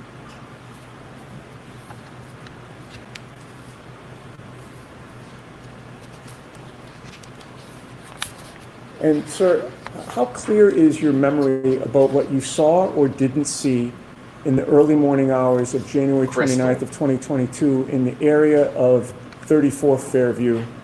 The first up and down pass, the second up and down pass, and then the third time you came. Very strong. I have no further questions. Thank you, sir. All right, thank you very much. The exhibit. Brace yourselves. Get your Advil in now, y'all. About to have a headache. All right, Mr. Brennan, whenever you're ready. Behind. I'll try to speak through. Good morning, sir. Good morning. Have you and I met before? No, sir. This is our first time speaking? Yes, sir. Sir, you say that your memory from that night is very strong. Would it be fair to say that before today, you've talked about this case many times? Yes. You've interviewed with different law enforcement people as well as civilians and attorneys, haven't you? Correct. I have not been one of them. No, you have not. And is it fair to say that when you've recounted that night as far as times and what you saw, many times your memory has changed? Is that fair to say? It has not. You spoke to a private investigator on behalf of the defense shortly after that night? Yes. Was that the first time that you spoke to somebody about what you had seen or not seen? Yes. That is the first time? Yes. Inevitably, over time, you have given statements to at least 4 different people, correct? Correct. And you've testified in court under oath? Correct. During the pendency from that night until today, it's fair to say there are many times where you have been intimidated, isn't it? No. You've been threatened. Nope. You were aware, sir, that you were being threatened by an online blogger to expose you? I was not. You're saying you sit He here did today. not. He did not. Is he trying to throw Turtle Boy under the bus? Yes, he is. He's trying to say Turtle Boy threatened him to come out with this story. That is not the case. Somebody go on X and see what Turtle Boy is saying. Wow. I can't believe he just brought this up either, because they're not supposed to be talking about it. Otherwise, every damn witness for the Commonwealth would have been talking about it by now. They're not supposed to be bringing him up, I don't believe. Also, for the record, I have a picture of a Zamboni down here, if you'd like to show the people. Oh. Goodness.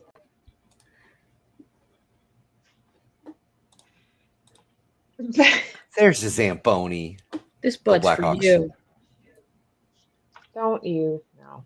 See the guy with the hockey sweater with the thumb up? Yeah. You can also like purchase tickets, or maybe they do a lottery, however the case is, to ride the Zamboni during period breaks in hockey. Nice. It's pretty awesome. All right. Ugh. All right. I'm going to go back a little bit. Yeah, I want to hear this. Aware, sir, that you were being threatened by an online blogger to expose you? I was not. I was not. You're saying as you sit here today, you have no awareness in the history of this case that you were being threatened by an online blogger? Correct. I was not threatened by an online blogger. Was the online blogger threatening or saying that he would expose you and tell personal things about you if you weren't helpful? He was not threatening. Let's remove the word threatening. Was the person communicating and making clear to you? Okay, so Turtle Boy.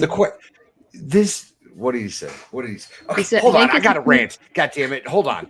Hank, you stupid, dumb MFer. He goes, the question is you were threatened by online blogger? And he's like, no. He's like, okay, eventually, after Lucky's like, no, I wasn't. He's like, okay, well then let's take out the word threatening. So you were what by like? That's the entire question, you dipshit. Oh, He was threatening to expose you, is what he was trying. But it's still threatening to expose you. You're so stupid. Hank is this is what Aiden is saying. Hank is accusing me of threatening Lucky Loughran and pressuring him to tell the truth about what he saw the morning of January 29th. This opens the door to asking why a blogger spoke with an eyewitness before the state police. 100% does. Also, Jess is in chat. Would that be would there possibly be a defamation claim there? I guess he didn't really say the name specifically yet, but like he's putting Turtle Boy on blast in front of millions of people at this point, right? Claiming that he threatened Lucky. Here's another one. What He said, evidence does he have of that, though? Like, I'm curious. Does he have something?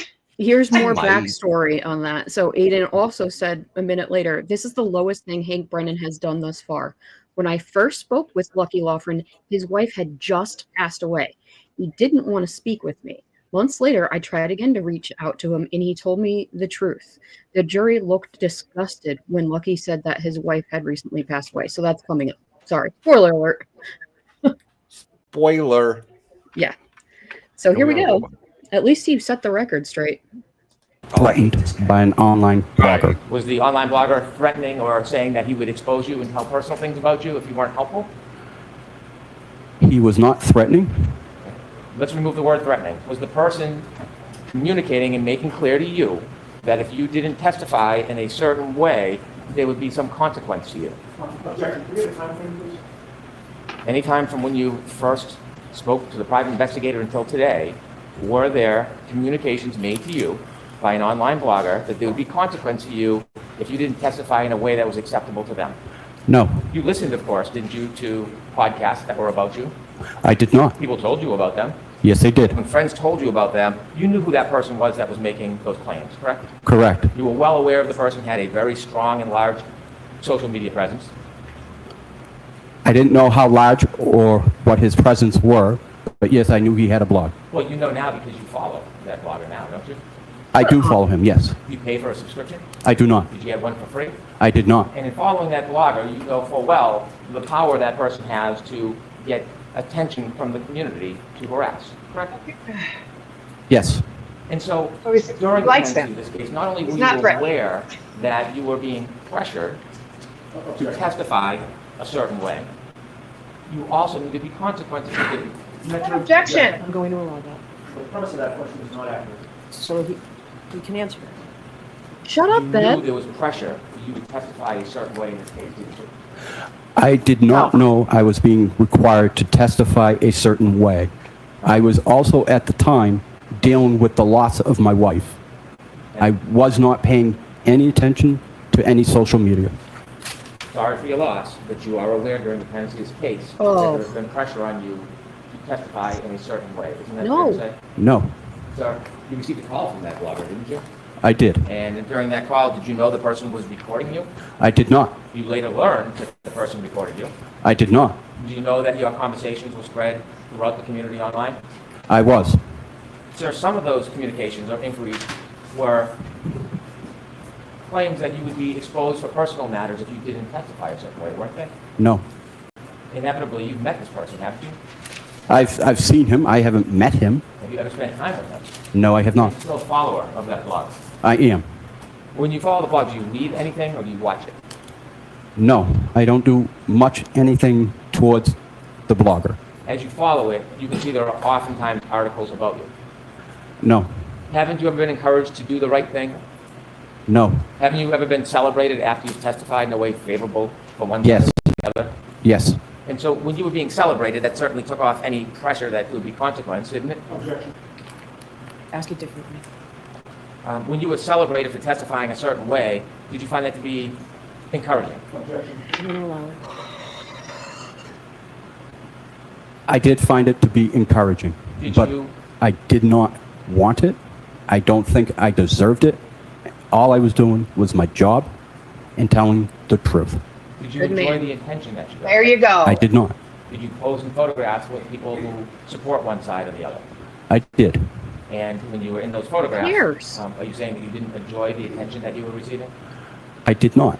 Again, I was trying to be polite and trying to avoid any confrontation that may come from something if I said no. Well, did anybody from the Oh. district attorney's office ever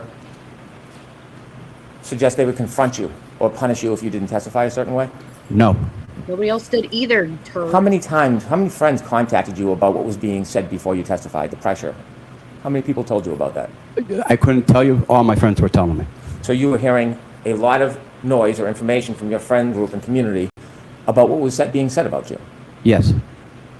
And this was before you testified at the first trial, sir. This was before. Sir, you work hard, don't you? I do. You work many different jobs. I do. You try to be a good citizen. I do. You are not looking for attention. I am not. It was brought to you. It was brought to me. You wish you never had that attention, don't you? Yes. Because you just want to live your life the way you want to live it rather than have people you don't know attacking, criticizing, or intimidating you. I'll allow that. Could you repeat that, please? So would it be fair to say that you simply want to live your life the way you've been living it without outside people attacking or pressuring or threatening you? Yes. Stupid question. I mean, doesn't everybody? Right. On Everybody June wants to live 15, that way. June 5th, 2023, you were contacted by the defense private investigator, weren't you? And you may not know the date. Were you contacted twice by the private investigator? I would need to know what time frame we're looking at. Fair enough.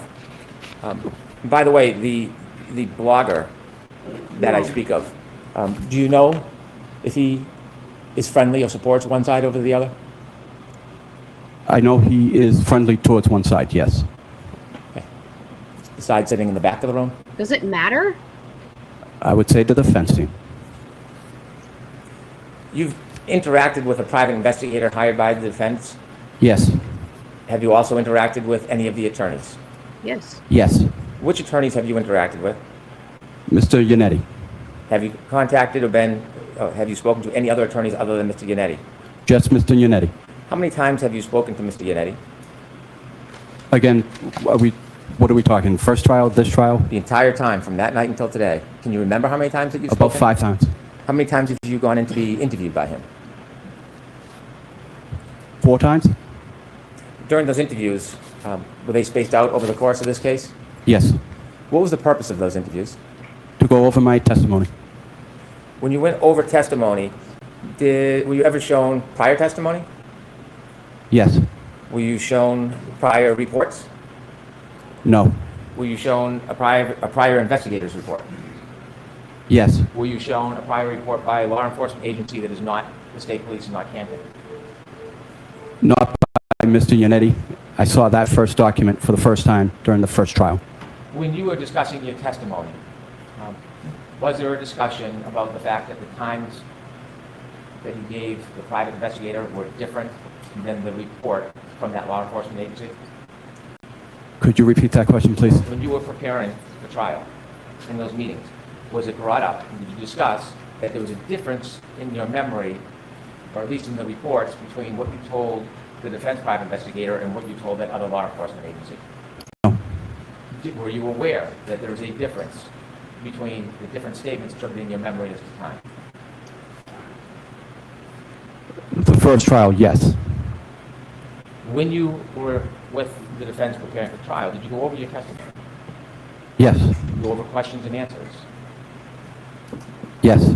Were you ever subjected to a make-pretend cross-examination about issues that were important in this case? I don't think this No. matters. Were you ever pointed to any particular issues that were important to talk about in this case? No. When you did the questions and answers, were they written down or just a conversation? Can you repeat that one, please? I'm sorry. When you went through the questions and answers in preparing, practicing for your testimony, were they written down? So ask it differently. When you were preparing for your testimony, were the questions and answers written down, or was it just speaking? Just speaking. Those 4 times that you met, is that a guess, or was it 4 times? It was about 4 times, yes. Could it have been more? No. And during those 4 times, was there anything different other than going through questions and answers about testimony and preparation? Was there any other subjects you talked about? There were none. Did you ever receive any compensation, sir? I've received none. Do you know whether people were sending you compensation that you didn't receive? No. You don't know? I never received anything. Were you given anything to bring home with you so that you could remember past testimony or some of the questions and answers that were going to be asked? No. How long were your meetings in preparation for your testimony? About 45 minutes to an hour? Were they all about the same time or were they different? When you came into court last year, it's fair to say this is after you became aware of essentially being targeted, correct? You can answer that if you can. Can you answer that, Mr. Lockman? I can. I don't ever felt like I was being targeted. This was after you received all the information from your friends and people in the community that you were being attacked. I'll allow that. Again, I Hold don't on. feel like I was He's being attacked, targeted. but the dog bite Are you can't be an attack. The dog bite can't be an attack, but Lucky was being attacked. Get the Yeah, and I don't Bev, know your what bias is showing again. he's just saying that. Yeah, they sat down with him and talked to him about it. It's not like they rehearsed it. He didn't have like something to memorize that he took home. I mean, it was probably mostly to Brennan. make him feel less nervous about it. No kidding. And really, Hank, do you not do this with any of yours? Learned after this case what happens with the blogger that you follow? No. You talked about your meeting Jury with doesn't the care. private investigator. The first time you met him, do you remember that meeting? Yes. Do you remember where you met him? I met him at my place of employment. Did you go anywhere with him that day? No, I did not. You had a conversation with him and you spoke about what you had remembered from that night? Yes. Do you remember when you spoke to that private investigator, you weren't sure how many times you went up and down Fairview that night? That you had said 2 or 3? No, I told him I went up at 2:30 at 2. I told him at 3:30 I went up 2. Went up and down. And I told him about 3 hours later I went up and down. Excuse me, I went down and wasn't able to go around the police cruisers and had to turn around at Carriage Lane. You mentioned that you believe you told the private investigator that you went up and down Lucky's at rock solid, 2:30. Do you remember when you spoke to the private investigator, you actually said 3 o'clock? I don't remember the 3 o'clock.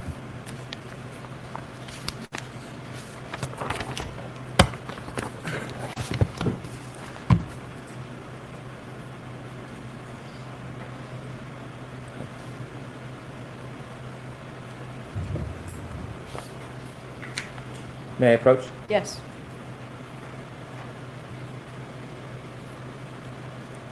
And before I do you remember you said that when you went on your second pass, it was around 3:15? I told him I went up Fairview between about 2:40 to 2:45. And I said about 45 minutes later, I went for the second time. Okay. Now you had said 2:30, and you just now said 2:40 to 2:45, and then you said 45 minutes later. Yep. Okay. Do you remember telling the private investigator that when you think, or you said you saw a Ford Edge, you were actually still on Cedar Brook, not on Fairview passing by it, but you saw it from the street at Cedar Brook? Do you remember telling him that? I Sorry, don't remember. Cedar Crest. I don't remember ever saying that. Okay. May I approach? Yes. I think that was his testimony the first time. That he was at the intersection with Cedar Crest and Fairview, saw the Ford Edge, and didn't show you get a on that copy. street. This is a report that you didn't write, so I don't want you to read it. I want to show it to you and see if it helps remind you of what you told the private investigator that day. You can look What at did any he? part of this. It's a What I'm report that asking you didn't write. Is whether or not you remember telling the private investigator This that is when the you saw private the investigator, car, not- you weren't passing on Fairview, you were up on Cedar Crest. That's the question I'm asking. So I'd ask you to Why look did at he the put his part you want. glasses on? I'm going to point out the part to you. When you're done, don't answer, just look up and I'll get to ask you questions about your memory, okay? He might be farsighted, so like when he reads, he has to. Still needs readers. Yeah. Sometimes people can't read as close. Because he's got contacts in. Yeah. So seemed So I've directed you to this part, but you can look at any part that you want to say.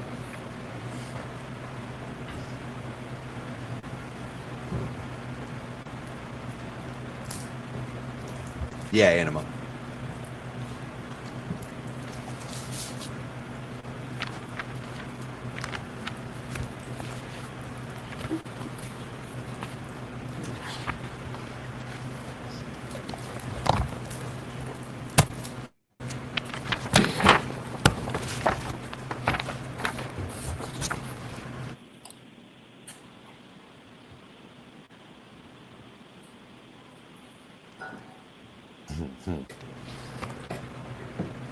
Are you done, sir? Yes. May I approach, Your Honor? Yes.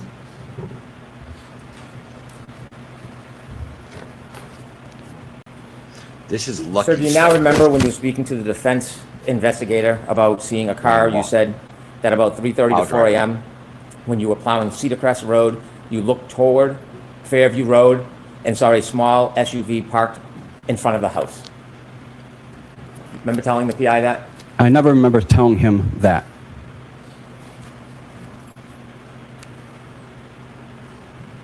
When you spoke to law enforcement, not the Canton Police or the state police, you understood it was important to be as accurate as possible? Yes. And you understood, at least with that law enforcement agency, if you misled them in any way, it could be up to a 10-year penalty? Yes. When you spoke to them, did you take that interview very seriously? Yes. Try to be as precise and accurate as you could? Brennan. Yes. And when you spoke to them, obviously, like anybody, you had in mind there could be serious consequences if they felt misled. Yes. You try to be honest with them, Yes. provide them your best memory and good faith. Yes. And this was shortly before, well, actually, this was May 24th, 2023, correct? Correct. When you met, there was more than one person there from this agency? I believe so. Was there potentially two? There was two. And when you met with them, they asked you about when you began working that night. Yes. You told them 11:30 to midnight. I never told him that. And so as you sit here today, your memory is you did not tell those law enforcement agents that you began work at 11:30 to 12? We had a 2:30 start time. I understand, but I'm asking you, I never told him. It was always 2:30 start time. when you spoke to them, do you remember telling them the first time you were out near the area was midnight? Nope. No. When you spoke to those law enforcement personnel, were they taking notes? I believe so. Have you ever seen their report? The first trial I did, yes. Who showed you that report? It was shown to me by prosecutor Lally. You think Prosecutor Lally showed you that report? It was shown to me. And do you remember telling those two law enforcement personnel that you believe that there were emergency vehicles, ambulances, or police cars in front of Fairview at 3 to 3:30 a.m.? I do not. Are you saying that you did not say these things to them, or are you saying that that's not your memory? That's not what I said. And so you're saying that's wrong? You're denying Correct. you made those statements? Correct. At the time they say that you told them there was emergency It's getting vehicles mad. there at 3 a.m., that is the same time that you told the PI that you saw the Ford Edge around 3:30 to 4, correct? About 3:30 is when I saw the Ford Edge. It was dark out that night. Have you ever noticed, like, when Lally doesn't get the answer he wants, he goes, like he just says it like Brennan? really quietly? Brennan. Yeah. He is. Oh. Somehow. But he was Was it? denying the Correct. last trial too. Yeah. Like I remember, especially the 12 to 11 to 12 thing. Yeah. That's not what I told him. Yeah. Like, what do you think? They wrote it down verbatim right there? They probably wrote it when they got in the car, and they maybe got it wrong. They might have wrote it down when they talked to the dispatcher guy from the plow service. He might have been like, I don't know, 11, 12, something like that. Yeah. Well, remember we've heard the FBI doesn't do like thorough notes, and they're not sitting there like taking notes and having you read it and make sure it's right and everything. They just like jot stuff down and leave. Yeah. There are no street lights down near that flagpole area of 34 Fairview, is there? Yes, there is. Okay. Was it on that night? I can't tell you honestly if it was. You testified at trial? I'm sorry, at a proceeding last year? Might have been on the other side. I testified that there were, it was asked to me that there were not any streetlights. and I answered it in the affirmative way. And living in that neighborhood, I saw that there were actual streetlights. You testified at a proceeding last year, didn't you? Yes, I mean, you testified at the Yes, I heard. proceeding. Did you meet anybody from the defense close in time to that proceeding? Yes. I don't know, when we met, how close to the proceedings it was. Do you remember being prepared before you went into trial last time? Yes, By? by Yannetti, excuse me. Unali. Do you remember telling the defense private investigator that you made your final pass at 6:30 a.m.? I remember I told him it was about 3 hours going down Cedar Crest and was not able to go to the end of Fairview due to the first responders. At trial last year, do you remember saying it was 5:30? I did, And today you had said about 6:15. yes. You weren't timing anything on a watch for times, were you?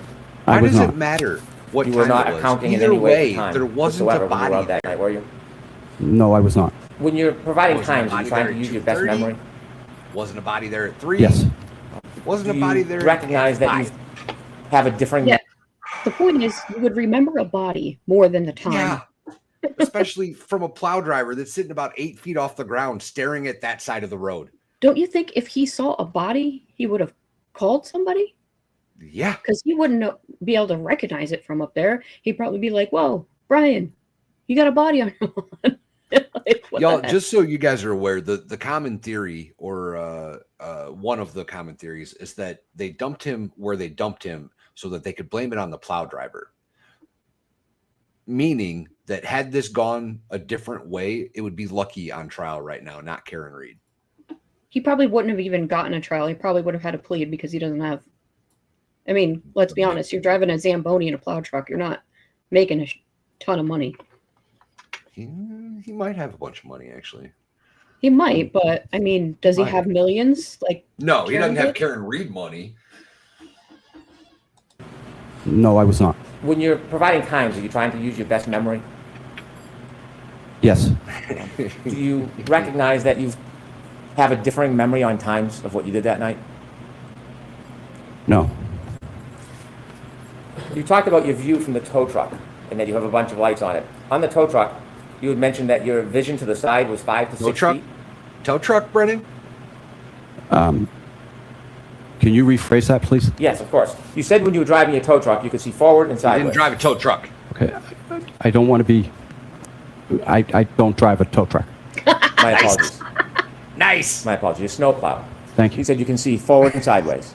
I can see forward, I can see diagonal, and I can see right paying to left. attention, Hank. When you look right to left, you said you could see about 5 feet.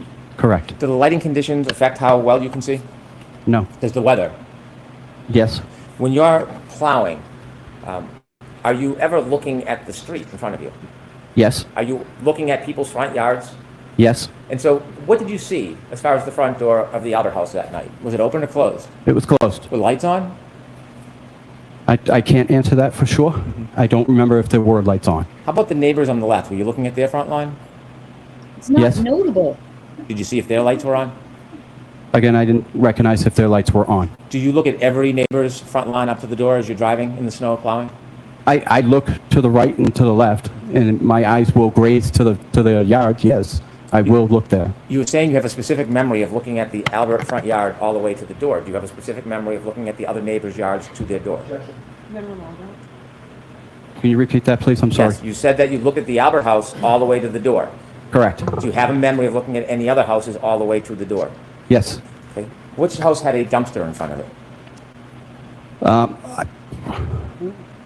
I don't know. I wasn't paying attention to a dumpster. Dumpster wouldn't be in the front yard. Are you sure on your route there was no dumpsters in anybody's front yard? Could have been then. I can tell you there was a dumpster this week. No. I'm more interested in January 29, 2020. I can't answer to that. I don't remember. A dumpster, a 15 by 20 foot dumpster, that would be bigger than a man's body, wouldn't it? Yes, it would be. But not So you have no notable. really specific memory of the other homes in the neighborhood that night? I mean, I looked. I saw. I didn't see a dumpster that would have definitely stuck out. Okay. You said you had vision as far as your eyes could see. Correct. What does that mean? Means if there were, my eyes were, as long as they're open, I can see as far as they will let me see. Is that dependent on lighting conditions, darkness, snow? No, idiot. Correct. It depends on the house. That night, you did can't have any see through a difficulty house. paying attention or driving? I did not. Did you have a small accident that night? I did. Okay, what did you hit? I hit a portable basketball net. Was that part because of the weather conditions? You didn't have a good opportunity to see it? No. I definitely saw it and just did not judge enough. You Exactly. said that you Oh went my up and God. down the road a couple of times. When you were asked to describe the car that you said you saw, when you first spoke to the defendant's private investigator, you didn't give any detail about the type of car, did you? He didn't I told her it was a Ford Edge. no. When you first spoke to the investigator, you used the words Ford Edge? I did. Did they bring you to a parking lot at some point? They did. And when they brought you to a parking lot, did they have you go out in the parking lot and look at a Ford Edge? They did. And when they had you go out and look at the Ford Edge, did they have you identify that as the type of car? Yes, they did. And when you did that, how many cars were in the parking lot? We had a hockey game, so there were several, at least 100, 150. Who pointed you to the Ford Edge? I pointed to it. Did the investigator take you to the Ford Edge? No, he did not. No. It was just an open parking lot, and he asked you to look around to see if they happened to be a similar car? No, I told him a Ford Edge. He wanted to make sure I knew what a Ford Edge looked like. I pointed to the Ford Edge, and he was satisfied. So after you said a Ford Edge, he brought you to a parking lot to point out a car? We were at my place of business. We just walked out the door. Where was that? At the Metropolis ice rink. The rink? Ice rink, yes. Did you then meet the investigator later on at a school? Yes, I did. And who did you meet at the school? I met Paul again. And what was the purpose of that? He wanted to go through my route. You want to go through your route? Correct. And then, did you choose to meet at the school? I did. You did? I did. And why did you choose the school? It was an easier landmark for the gentleman to get to, and it was minutes from my route. Did you know that former Trooper Proctor's sister worked there? I knew he I was had no gonna. idea. Oh, what a grimy. You said last year that when you went by Fairview, did you say that you would buy your final pass at 5:30 a.m.? No. Okay.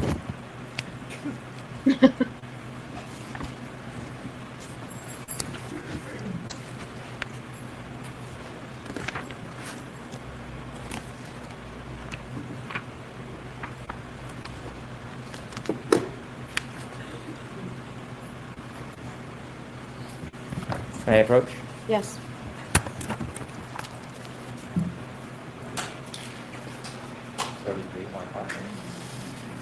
How would he know that a state trooper's sister worked there either? Sir, when you have contact, you also wear reading glasses? Yes. Yeah. I can't read things up close. Understood. What? This 80 is employees probably at that Trial school? testimony Friday, June. Did he just ask about his eyes? He did. Yeah.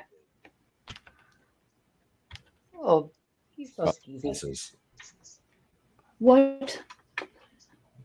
33 my class. Sir, when you have contact, you also wear reading glasses? Yes. I can't read things up close. Understood. This is trial testimony Friday, testimony from June 21st, 2024. And you were asked,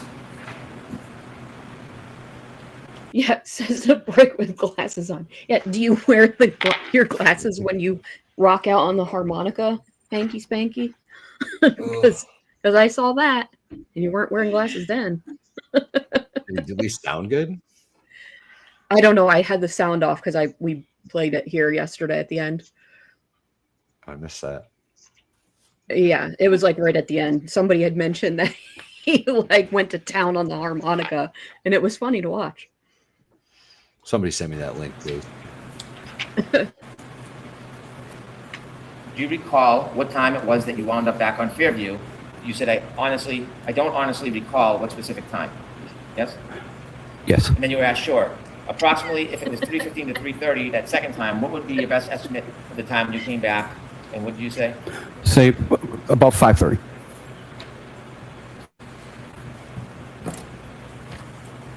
And so even last year, you were having some difficulty remembering the times, right? Objection. Were you having difficulty last year remembering the times that you were on Fairview? No. When you said you were on Fairview last year at 5:30, you didn't see anything on the Alberfront lawn at 5:30 a.m.? I wasn't on Fairview at 5:30 a.m. Okay. Were you asked last year about your travels on Fairview? Yes, Okay. When you asked about, do you recall it was time you wound up on Fairview, and you said you didn't remember. Do you remember that testimony? I do. And is that true testimony? Yes, it is. Okay, so you had some difficulties in your memory of when you were on Fairview when you testified last year. Isn't that fair to say? No, it's not fair. And then you were asked approximately, if it was 3:15 to 3:30 the second time, what time did you come back? And I said, if I were to guess, I said 45 minutes later. Did you say, I would say, if I had to say, it would have been 5:30 up Fairview? That time was incorrect. It was 6:15. I couldn't go down any further due to the police presence. So your testimony last year, you understandably made a mistake about the time, correct? I did. And it's true, isn't it, that you really have somewhat foggy memory about the times? It is not. No. That time of 5:30 is very different than the time you told the agents when you met them, I'm sorry, the law enforcement Agents? officials that weren't from Canton or the state police. That was very different than when you told them 3 to 3:30. Very different. And it's different than the 3:30 to 4 timeline that you gave the defense private investigator the first time you spoke to them. Correct? Correct. And it's different than what you told the jury today, that it was 6:15. It's different, but it's not.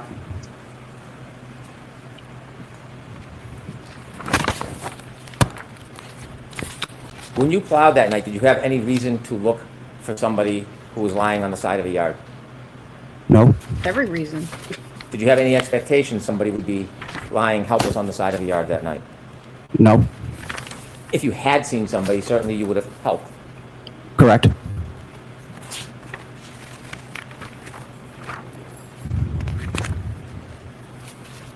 When you said that, when the private investigator asked you where you were when you said you saw the Ford Edge, are you saying that you didn't tell the private investigator that you were on Cedar?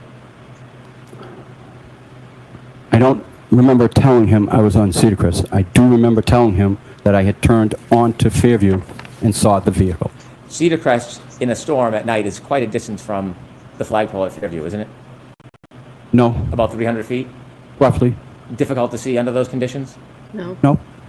Could we have Exhibit 71, Stream 0, at about 6:17 a.m., please? 6:17 a.m. How is this relevant to 2:30 when it wasn't snowing nearly as much? Yeah, like this is so stupid. Like you would remember a body. A dumpster is a little bit more common than a body. Stop it there. Give me a break. Okay, you see that street light? I do. Okay. At the end of that road, past the street light, is Cedar Crest, correct? Correct. Is that a fair depiction of But it doesn't the have elements his that night around truck. that time? Yes. And in this Giant case, there's further lights. illumination with the car that's Higher up. facing us? Correct. That wasn't there, was it? Correct. You said after you saw law enforcement, did you come down Fairview after you saw law enforcement? I was on Fairview already when I saw the law enforcement. Did you drive by Cedar Crest again to go back and forth and watch what was going on, or did you go on your route? I went on my route, which included Cedar Crest. Did you keep driving by because you wanted to watch, or did you just leave and do your regular route? I went and did my regular route. Could I have 6:19, Wanted to 27, please? watch. And could you Like- play it? This is totally unfair because his truck would be higher up. It has like a bajillion lights on it, and he Do they probably have like could a see plow? it. Sorry. Do they have like the plow truck driving up Cedar Crest or something? Is that what That's this I is was all about? wondering. I don't know, but he's just trying to say like a police cruiser that is sitting low to the ground and has less lights can't see past that past that light pole. Who cares? Shut up.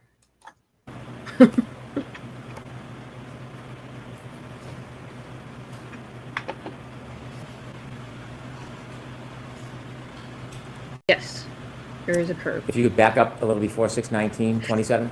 You got the wrong timestamp, stupid. Are they trying to show the truck? I think Is so. that I weather think they're gonna consistent show with the what it looked plow like to driving you? past on Yes. Seacrest. There Is it that is. you there? I don't know if that's me. Yes, that's me. That is me. Could we go to 6:30, 2:45, please? Didn't he say 6:15? Oh, yeah. It's literally 5 minutes later, 4 minutes later. Big whoop.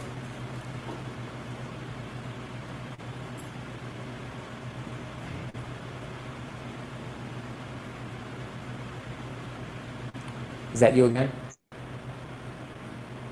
That one, I can't tell if that was me again. Could we go to 6:35, 14, please? He said he went by a few times, right? Yeah, he's an idiot. Is that This is you? all nonsensical. I don't see it. I don't see the truck. I'm sorry. It's okay. Could we go back to 6:35, 12?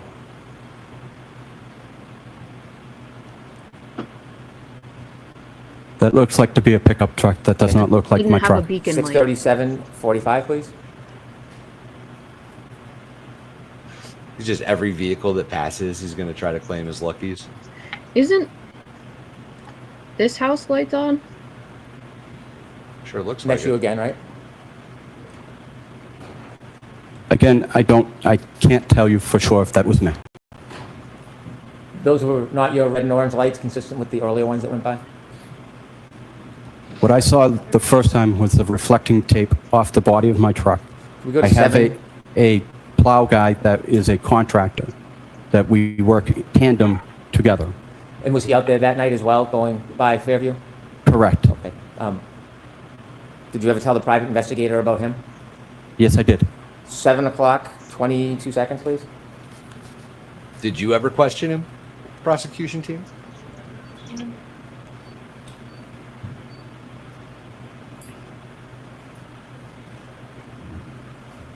The pickup truck might not have a beacon light on it, too. Or whatever he called it. I think it was a beacon light. Beacon light's the one that. Yeah. Like the Is that you, flasher sir? on top. How is he supposed to know? I can't It's say white. for sure. I can't even. 7:15, 45 seconds, please. Thank you, sir. This is dumb. Well, I mean, it's just proving when he was there. What he's saying today Not is true, well, not right? even that. I mean, All it's proving is that lights drove past in the background. but I think it's solidifying his recollection of what he's saying, like 6:15 and stuff. But they're trying to say, well, you said 5:30. Here's video evidence. I was there. So I can't see crap. Do you recognize that plow? Again, I Where do is not. it? 7:19 and 55 seconds, please. Like, is it supposed to be back here? We went from right to left by those three Oh. trees and behind the squad. Oh, now I can't tell what's like raindrops. Right.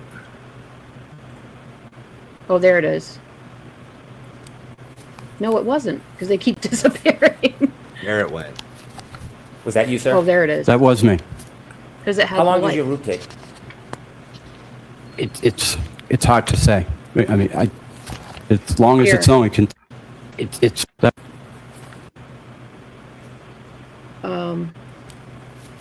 It's gonna come here. Can you see my? There it is. Was Right that you, here. sir? That was me. How long does your route take? It was like a blip. It's hard to say. I mean, as long as it's only can take as long as it takes. Well, if you're going to do a pass, how long does an entire pass take? If I were to do from Cedar Crest to the end, it would take probably 10 minutes. If I were to do the entire route, I'm not cleaning up. I'm just giving it a pass so people can get through. Could take about 3 hours. Could take 4 hours. When you mentioned Brian Albert on your direct examination, had you talked to the defense about Brian Albert in your preparation for testimony? No, You knew some of the Albert family, Hey, Mary Jane. I know the entire Albert family. and you know Brian Albert as a police officer? Yes, I do. Why is it that 3 times in your direct testimony you characterized him as a first responder? Because he's a police officer. They're first responders. Did anybody ever suggest to you to use the terms or the Shut phrases up. first responder when you were describing Brian Albert? No one did. Those are my words. Since your trial testimony last year, have you received Not a weird- any more Saying. focusing or targeting of harassment? Ask the different Mr. Brennan. Since last year when you testified, have you received any recent Asked and answered. aggression towards you for testifying? No. Have you had any further focus or problems? No. I'll strike that. I have no further questions. Very briefly, sir. Good. You were asked by Mr. Brennan about whether you saw a dumpster that night. Do you recall that line of questioning? I do. In the aftermath of January 29th of 2022, was a dumpster all over the news for the next 3.5 years? Not that I'm aware of. You were asked about going through your route with the defense investigator and giving a statement to the defense investigator. Yes. How soon after January 29th of 2022 was that? 2 weeks. Were the events fresh in your mind at that time? Yes. Finally, oh, actually not finally, I got 2 more points, but they're both brief. You had mentioned that that night you actually misjudged and hit a net. Yes. Can you describe the basketball apparatus that, and I'm going to ask you what part of it you hit, but describe what that looks like. It's got a base with wheels on it. It's portable, so you can move it in and out. And it's got the basketball frame, and it's got the backboard and then rim. Okay. So this is not a pole that was cemented into the ground. Correct. But perhaps we're all familiar with it, the black base that maybe you put sandbags on, Correct. that type of thing to keep it in place, but it does have wheels? Correct. All right. And you mentioned the net. The net is the rope netting that comes down, correct? Correct. There's also a hoop that keeps the net in place? Yes. And the pole? Correct. And the base? Correct. Of all those things, what part did your Franken truck actually catch? It caught the net in the little bit part of the frame, of the frame where the net was. Something that you saw from the beginning, you just misjudged the distance. Correct. Now, finally, with regard to the 5:30 testimony that you gave last year, Yes. did you also testify that the last pass that you tried to make when the police were blocking the scene was about 3 hours after that 3:30 second up and down? Yes. So why is it last year that you testified that it was 3 hours later, but you came up with the time of 5:30 as the final time?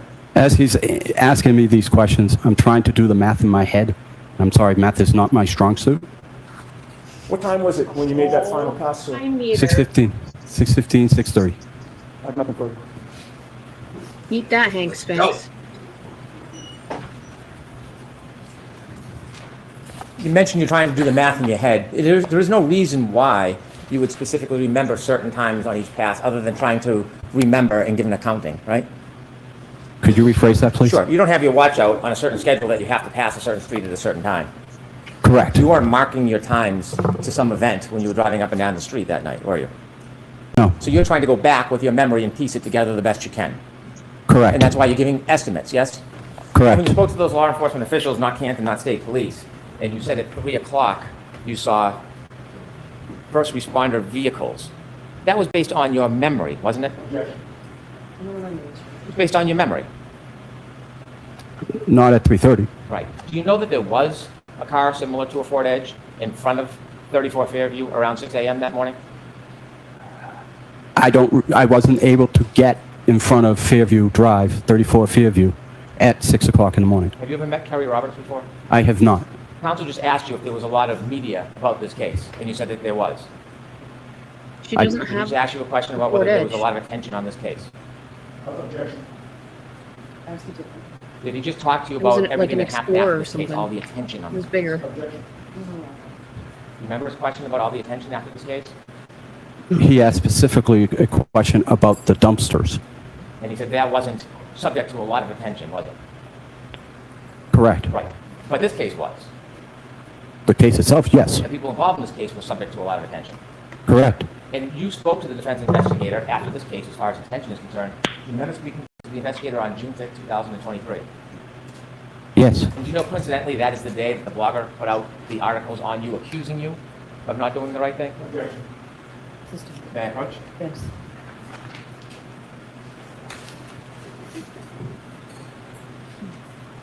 Showing you a document. Let's take a look at that document. What day is that document dated?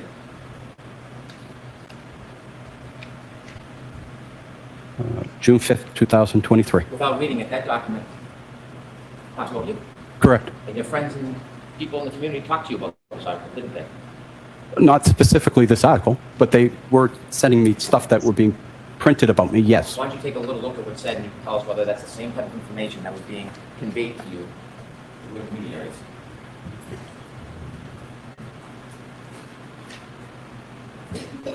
Really wants to discredit him so bad.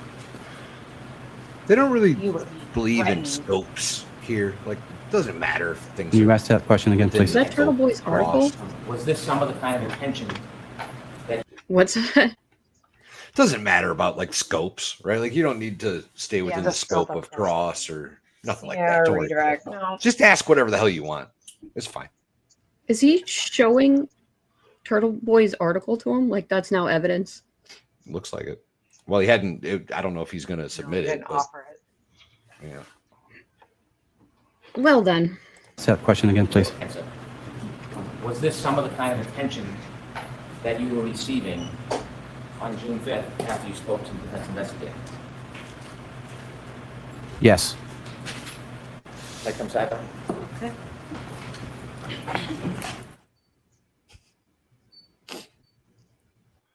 But he said he didn't even look at it. Look at Turtle Boy's like, There he is. There he is. Oh, Aiden. look at his smirk. Look Like at his face. Like, what the hell is happening right now? This is ridiculous. his face. Did you see that? So this is the stupidest shit I've ever seen in my life. Look at him. I'm curious on what the actual article even says. It has nothing is- to do with cross. It had nothing to do with redirect. I don't know why he's Yeah, because he able to just- denied being threatened and he denied all that stuff. Like he doesn't have a problem with it. Listen, Turtle. listen, Listen, turtle. Turtle. Oh, Hank, I hope you step on a Lego every day for the rest of your life. I Oh, really God. do. I hope he kneels on a Lego and then steps on it when he gets up. Because I've done that and that fucking sucks. Sorry for the F word. We're 2 hours in. I would like him to step on a rake that smacks him in the face every day. That'd be great. Yeah. Like getting out of bed, just And a corn I hope he rake. catches COVID, but the only negative inference that he has is that he loses the sense of taste for the rest of his life. that's so mean. But his sense of smell gets like heightened so that anytime somebody farts near him, it's like even worse. There you go. And he tastes the fart too. Are you paused through a sidebar? What do you got going on? I am, but Why are we doing that? Let's not do that. I had a question. I think Mama O'Keefe was doing something funny, but now I don't think she is. Oh, Jesus Christ. Now we're live. Thanks, Jess. Jedi Jess for the swear jar. Oh my god. Oh God, I hope he slips on a snail or a slug, whatever. This is stupid. They must be on their morning break, so I don't think that really ended the way as like slam dunk as Hanky thought it did. I kind of No, want to see it's what a tool. Machado says about like how they're reacting. Ooh, I went kind of crazy. It happens. Did Did they go on? Brennan break? is holding a printout. Copy has been given to defense. Canoni is sending the jury out for 20-minute break. Outstanding, I guess. All but one juror wrote in their notebooks when Lucky said he did not see anything on the lawn at 34 Fairview.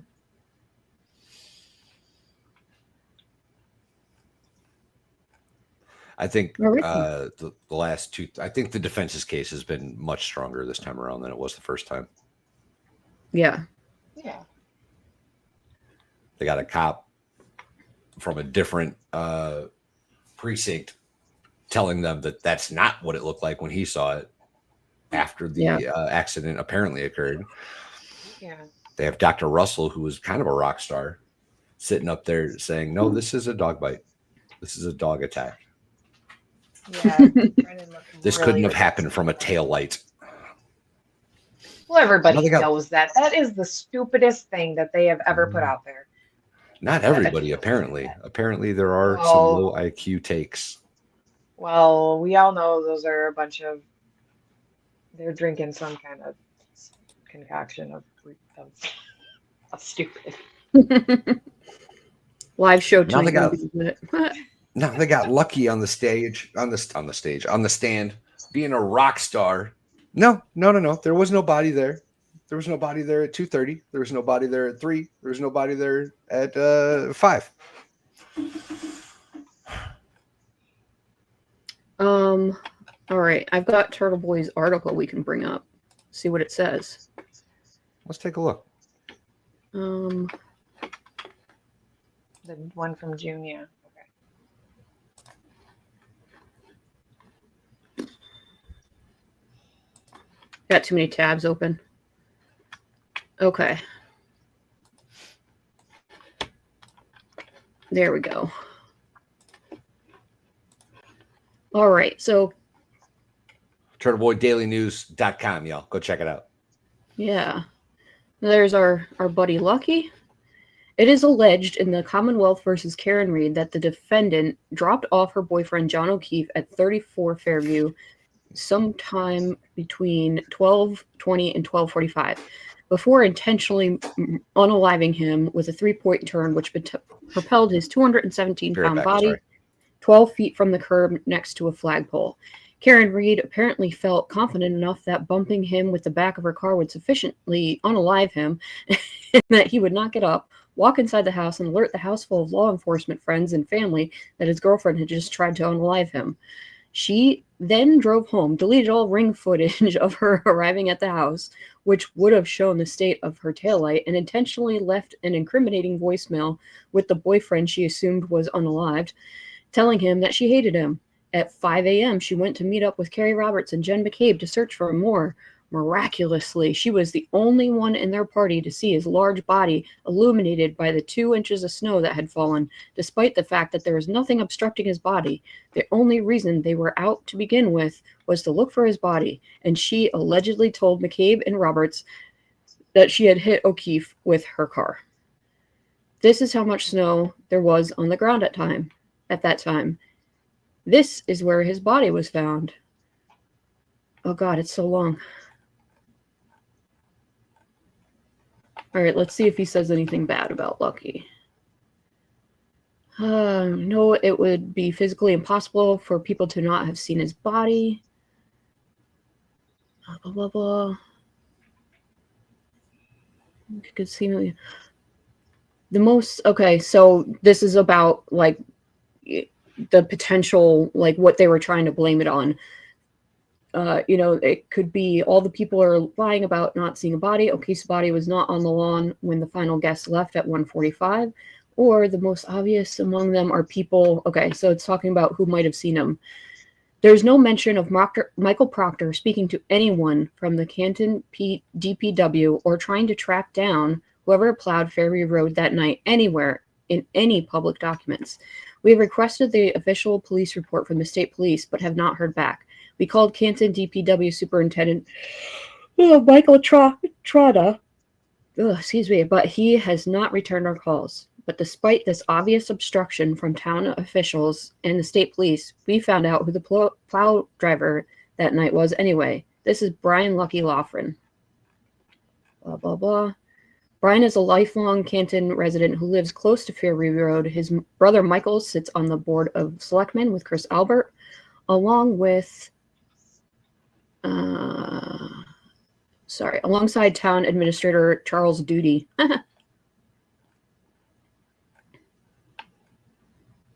Okay. So Okay. So where's the threatening? I don't know. Duty's daughter and Albert's son were both inside 34 Fairview Road on the night John O'Keefe was unalived.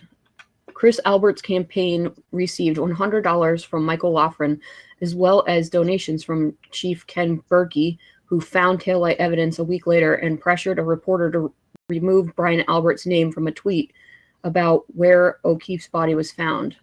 Canton Police Officer Canton Albert, Jill Daniels, Brian Albert, McCabe, Galvin Roberts, and a generous $500 donation from a teacher named Dwight Seaman. Blah, blah, blah. Blah, blah, blah. Donations. Brian graduated with Chris. Blah, blah, blah. I searched for his name. Oh, okay. Brian Lucky Loughran graduated high school with Chris Albert and is well liked in town, but known to be a little bit off, quote unquote. A search for his name in Stoughton District Court shows 17 civil actions in which he was the defendant, including a number of judgments against him totaling tens of thousands of dollars. Okay. Lucky used to work for Chris. Now he plows. You know, multiple sources in Canton that Lucky was the person who plowed Fairview Road. We know the Commonwealth has alleged that John O'Keefe was lying outside at that time. We know that if Lucky had seen a body, he would have stopped driving and report that to authorities. We know that he did not do that. Therefore, we can assume he did not see O'Keefe's body, which would have been physically impossible if a body were there. So basically, we are told by sources that Brian Albert is believed to have called Lucky Loughran personally after the McCabe's left, knowing that Lucky would do anything for the Albert family, asking him to plow Fairview Road. Huh.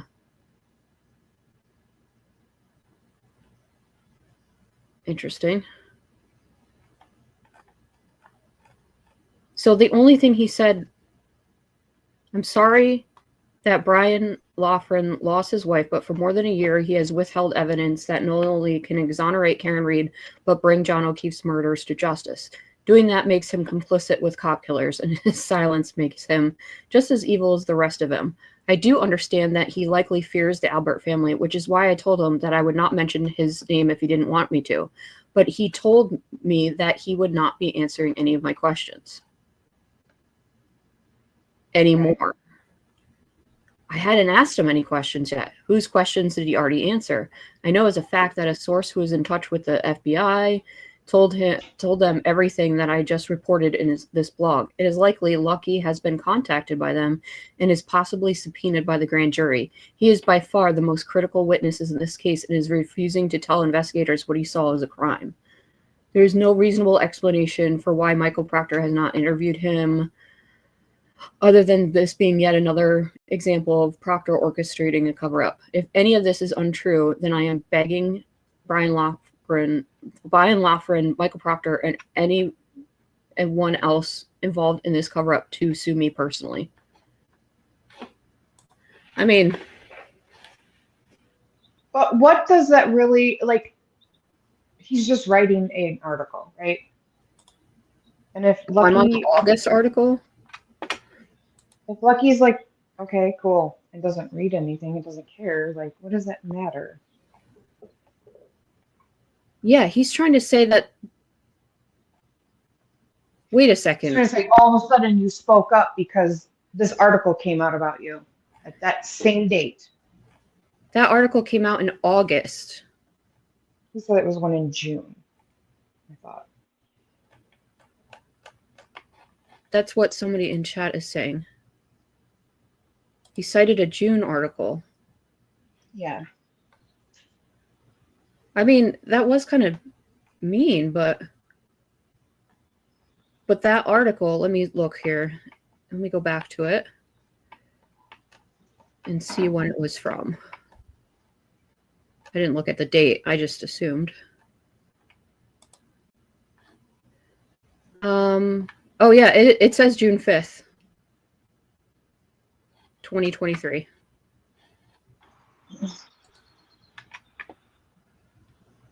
Yeah. Maybe I'm just I don't care person, but That just seems like, I don't know. This seems like nothing burger. Yeah, right here it But I says, know what Brennan wants to do with it. He wants to try to insinuate that he was being threatened, so that's why he spoke up. I mean, I don't think that really landed. Yeah, and that's really awkward because he's sitting there. Yes, that's the one that I had up.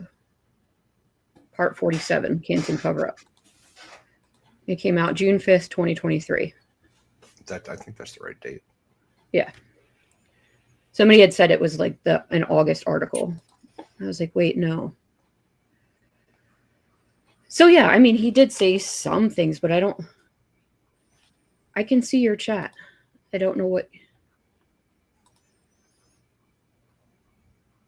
Yeah, I think he was understandably upset. He does the same thing to anybody who's being shady.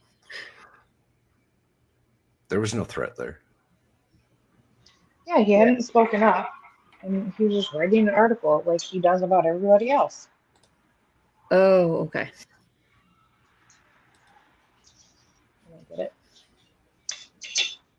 I don't get it.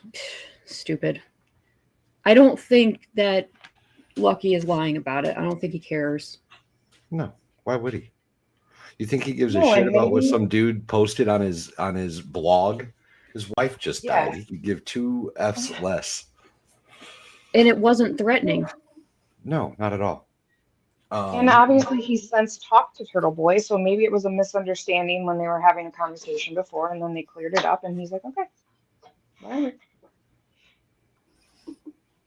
I mean, he offered him to sue him. He didn't threaten to ask him to sue him. Like, that doesn't make any sense. He's like, if this is a lie, sue me. If that's a threat. If sue me is a threat, we're in a different United States than I want to live in. I think Hanky has a little bit of a problem with projecting. Yes, he does. M Spire sent a super chat over here. Oh, sorry. Yeah, I think it was while I was reading. Yeah, it was. I was outside too. I said to my husband tonight, listen, Turtle. His reply was, WTF? Lol. That's hilarious. I did it to my husband and my son, and I had to make them like both see that video to get the context. And now my son keeps like peeping around, like if he's coming down the stairs, he like peeps at you like creepily. Listen, Turtle. Listen, And I'm like, listen, Turtle, because he thinks it's hilarious. That's funny. hilarious. And the fact that he was trying to make it a thing. Oh my God. When he went over there and he was like, this is the Turtle Corner, and I'm reporting from the Turtle Corner. Stop interrupting my broadcast. I'm gonna call the FCC. Lucky strikes me as the type of person that has a flip phone. Right? Like, he goes onto a computer probably from when he graduated high school in 1990 and waits for it to load up and looks at like an email and like the news. Yeah, he just seems like a very basic person, like a simple, basic person that doesn't really care about what's going on out there. The Legos behind me, Amanda? If Marissa wanted to make me big screen. I'll try. See, I can't move people around.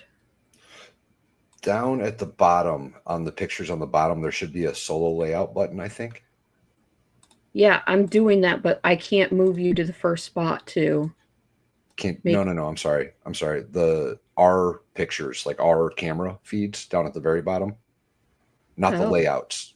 There's a square in the top left corner, I think, that says solo layout, possibly. Oh. There we go. Gotcha, girl. So up here is the medieval castle. There you go. The big set that I love. This was the blacksmith forge that David and I competed against each other. This one is the Viking village down here. And down at the very bottom is it's like a, I don't remember the name of it, but it's like 18th century, 19th century, like imperial forces, like with the musketeers and the East India Company, that time period. And you got turtles. We got a turtle in there.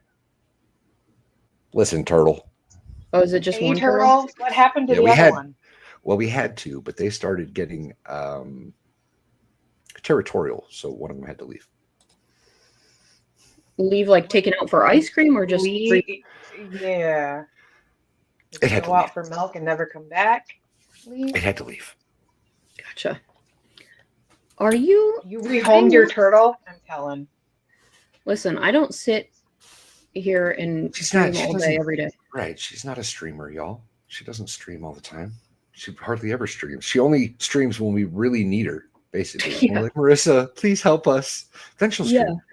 The last time I truly like streamed for real was like last year at the same time. And then for Lego, I didn't really do much. One turtle is wild now. Oh, I hope it didn't send it to Lynette. Oof. Oh gosh, the stretching over here. My snails keep laying eggs everywhere. It's disgusting. There's a fish, I think, called a loach that'll eat snails. You should look into those. They'll eat the eggs or the snails. I don't want them to eat the snails. I just want the... Oh. I just don't want eggs. Are they pest snails or are they like gold mystery snails? They're mystery snails. I have a blue one, a purple one, and a brown one. All right. I do have some pest snails, but they're still kind of good. They still eat the gunk. Yeah, they can just kind of take over it and they get everywhere. Yeah. But they have low bio load, so I'm not really worried about it. Look at you knowing things. Listen, I'm a snail raising kind of gal. I have shrimpies too. Snail. Shrimps. She's a snail aficionado, y'all. Woolly loach, yeah, that's it. That's a kind of loach. Mystery There's a bunch snails of are kinds of technically invasive here, so I can't release them either. No, don't do that. So they gotta stay. I just poke the eggs like down into the water because they drown. Oh. Well, I mean, there's some in this tank, but there are also fish in there. They just eat the algae. You can buy them at like almost any pet store. You can go buy mystery snails. I've got some in with my, yeah, Gary. The problem is I have too many like Mrs. Garys. Mm. And I have a whole bunch of shrimp. They're cute. What kind of shrimp? Like the Neocardus or something. Unfamiliar. They're like freshwater shrimp, little scrimpy scrimps. They're like blue and yellow and red, orange. They look like Skittles. Okay. Cool. Do they come in a blind bag? No. I don't know why they call them mystery snails, to be honest. I'm not sure. I don't know. So, I don't think that was a good day for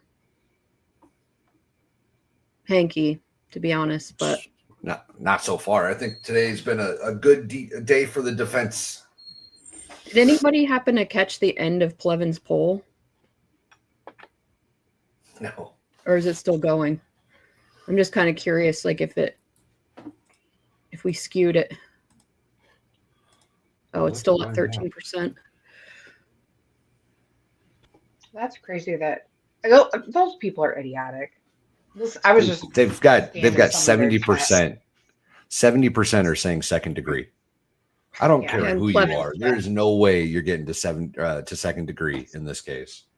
No, you have to be honest with yourself. Like, even if you hate Karen Reed and you're on that side, like, be for real. That is not second degree murder. I always kill aloe plants. I've got an aloe plant that I've had for, I don't know, 5 years or more, and it finally sprouted a second one, but it's not like real condensed. It's kind of sprawling. I'm not good with plants unless they're in water. Aquatic plants. Yeah. I do But okay with plants. I have a cat and dogs, so I try not. This thing here, this pink pot, Yeah. and all the, I don't know if you can see them, but I've got a bunch of little like tiny bell jars with little cuttings in them. Those are a wandering Jew plant that I had sitting in my window, hanging down above the sink, and something happened to that plant. So I took a bunch of cuttings, and the cuttings are all doing amazing. Yeah. They need to be in diffused light, like a screened room. They get it gets morning sun, and that's about it. The rest isn't direct light. 40 years old, that's impressive, Mommy. Yeah. I don't know. I forget to water plants. That's the problem. The plant is called, in fact, a wandering Jew. I thought you said Jude, like Jude. Nope, a wandering Jew. Very racist plant. Very racist. It's a really pretty plant, though. Let me show you a picture of it. It's like a ground cover, and they put them in hanging pots a lot. Here it is.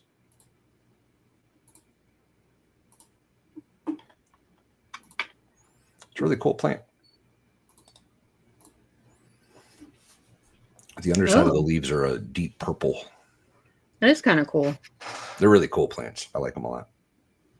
I wonder why they call them a wandering Jew. I'm not entirely sure. I don't really look anything like that, but the Tradescantia, I think, is the Latin name. probably. Tradescantia zebrina, like zebra, zebrina. Is M-Spire on yours? Yes. Would the snails help in an outside small pond? I mean, yeah. Depending on what you're trying to do with them, I guess. They eat like algae and stuff. They eat like the detritus, the gunk that is left over after food waste. Yeah. But depending on the snails, like they have ones that are called pond snails that are come from outdoors, but I don't know. Would they take over a pond though too?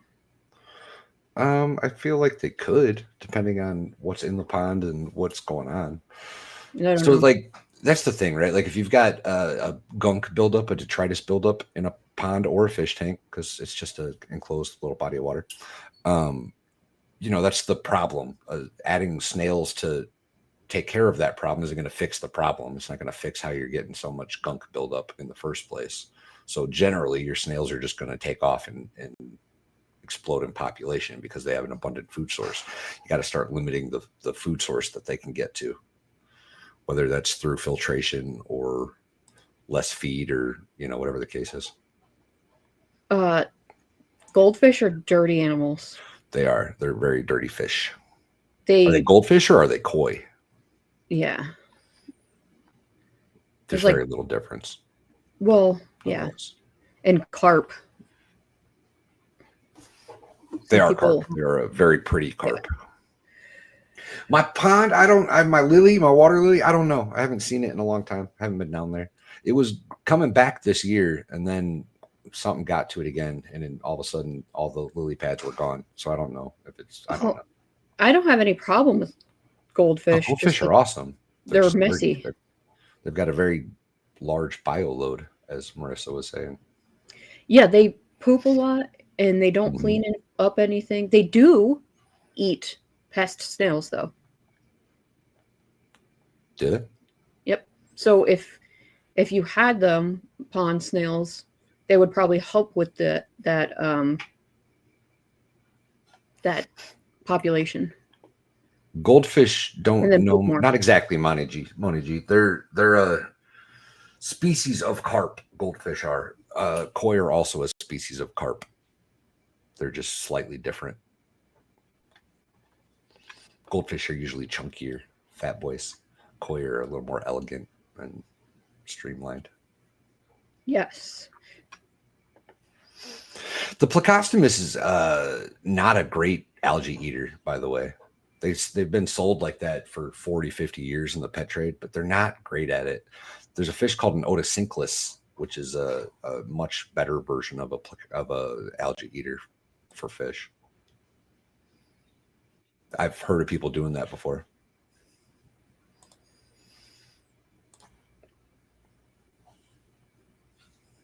Ew. You shouldn't put a pufferfish in a reef tank, period. They're going to eat all your stuff. They'll eat all your corals and stuff. You can put them in like a live rock tank. And I've been guilty of, I had a fowler fish only with live rock that I had 2 pufferfish in, but that was a big giant predator tank and that thing was gnarly. Yeah, koi can get huge. Goldfish can get huge with enough time, but most people don't keep them that long in their little fish tanks because they don't understand that they can get huge. That's why you find them at like community parks a lot, because people are like, oh, this fish is ginormous, and they release them in the pond and then they live forever. Mm-hmm. We had carp in my pond when I was growing up. Like we had like an actual natural pond, natural spring pond, and we had a milk spill, like where something in one of our holding tanks went, and the milk from the tank went and flowed right into the pond, and the carp population went nuts because they're bottom feeders. Yeah. I would have thought that would have messed up the chemistry enough that it would have wiped them out. No, I mean enough. I guess like the pond's big enough that it didn't like completely take over, but the carp just went nuts on the milk, I guess, because it's probably chunky at that point. Ugh. Ugh. Carp are gross. I guess, yeah, it would just be like proteins and fat solids, wouldn't it? Yeah. Oh, gross. We are on a long break. It's the morning break. She said 20 minutes. That means 40 in Bev world. Yeah. I don't remember when we went. Got the feed up and it's current? Yeah. Cool. We've been, it's been about 30. Yeah, that's par for the course. I don't think so. What? Heard something the other day about dolphins prodding puffer fish to get high? Yeah. What? They'll play with them. They'll like grab them and carry them around and like mess with them, and they get something from the toxins. They get a little loopy. Huh. Yeah. Fun. Dolphins are smart. Dolphins are weird. I miss having reef tanks. I've had some cool ones in the past. I was just talking about this last night with the Dollywood crew. I don't remember who specifically, but we were talking about some old fish tanks that I had and how I've always been a fish tank guy up until like the last house or two that I've lived in. My biggest tank I've ever had was a 210 gallon. It was a big tank. It was a fowler fish only with live rock, and it was a giant saltwater predator tank. Had the panther grouper I had, he had to have been 12 inches long, pretty close. He was huge. Big lionfish, dogface puffer, porcupine puffer. Had a couple different groupers in it. Had the panther grouper, had a, what is it called? A Miniatus grouper, I think. They're really gorgeous fish. Had a Mexican snowflake eel in there. When I first set that tank up, I had shark, like a real shark, not like the freshwater silly sharks, like an actual shark. Yeah, I don't really go outside of freshwater, and I mostly have nano tanks, so you just don't have room. I had so I can't remember what company it was, but there was a fish tank called a BioCube back in the day. Mhm. And it's like I think they still make them, but it's got a filtration system built into it. And it's just a real small little, it's a really neat setup. And it was good enough to make into a saltwater tank with very little addition, right? So I had a 29 reef set up in a BioCube one time, and that was a really cool tank. That was really cool. Dolphins are like you, and some of them suck. I always see them at when you go to the shore, especially out on the boat. Like they almost like seek you out, and then they'll like jump around in front of you. They're crazy. Yeah, I bet. Yeah, they still. I think I've seen BioCubes. I have. Yeah. Like my shrimp are in like a what they call a nano cube. I had so the smallest. The nano cube is what, the 16-inch or 16-gallon one, or is it the 5 or something? It's real small. Yeah, it's really small. It's probably like between 3 and 5. I don't know. The smallest, I think it was a half gallon. It might have been a whole gallon, but that was the smallest I'd ever tried a saltwater tank, and that was pretty cool. I put a peppermint. No, it wasn't a peppermint. The flame. It was a flame shrimp. Is that what it's called? Fire shrimp. Really vivid red shrimps. It's a fire shrimp. Yeah. I'll show you guys. I had one of those in there and some plants and a that's the kind of shrimp I have. Well, they're like cherry red. I have there's a freshwater cherry shrimp. That's what I have. Those are cool. But they're neocardus or something like that. Yeah. Neocardium or something crazy. Something like that. I don't know. Here's the flame shrimp. These things are cool, y'all. Look how bright he is. Yeah. Had one of those in there, and I think a Catalina goby maybe was in there with him. Let me see if I can find that one. Yes, they are on morning break. And Brandon, thank you. Why is Mexico bad at the Olympics mix picks? Everyone who can run, jump, and swim is in America. Good one.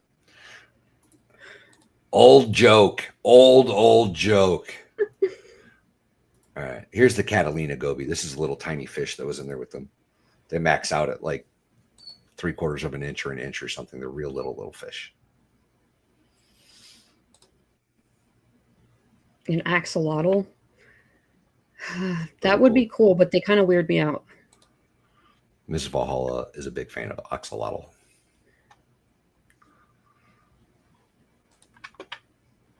Marissa, go look at what TV posted. Okay. Pull up my Catalina goby. God. Oh, okay. Hold on. He's a cute little fish. Oh, He's cool. that is cool. That was all. Thank you. Oh, bye, Jamie, I think. Nope, there you are. I got rid of her. I hear court again, but let me see what Turtle Boy is saying. That they're trying to get his videos in?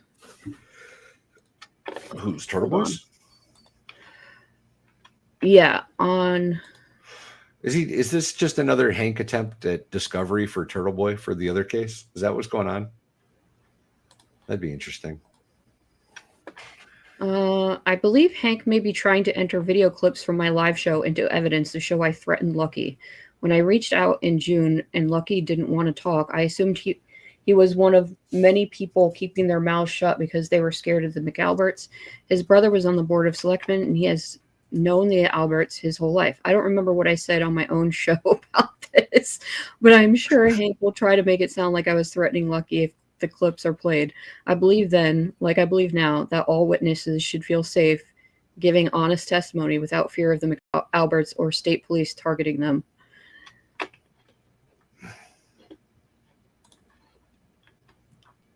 Alrighty then. Crap. Sorry, I'm trying to bring up court now. I'm boomering it.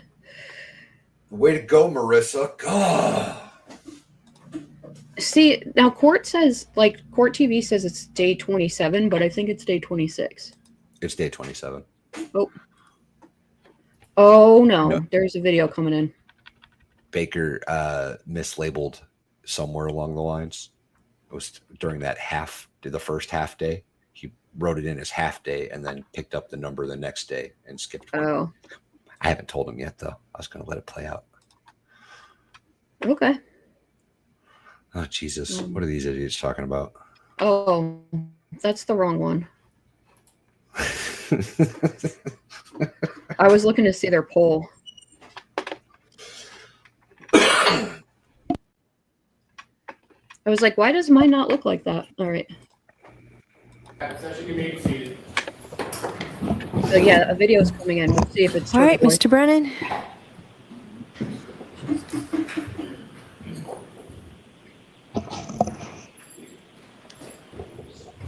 So I have just a few more questions. When I had They should be mentioned able to about play it if he meeting the doesn't defense remember it. investigator on June 5th, 2023, I misspoke. It was June 5th, 2024. Does that sound more like it? Yes. June 5th, 2024, was that shortly before you testified before? Yes. You were asked on redirect examination whether any dumpsters got any attention about this case. The question I was asking is, did you notice things that might have been open and obvious? And you have no memory of an actual dumpster in the area, correct? Correct. If I could have on the screen Exhibit 37, still photo from that clip. Oh, okay, maybe it's Found a dumpster. Was it a dash cam video or something? Are they going to just show a picture of this whole trial? Because and light it on fire. Yes. That's what you did there. That's good. That's good. Because, holy crap. I'm going to speed this up because hanky.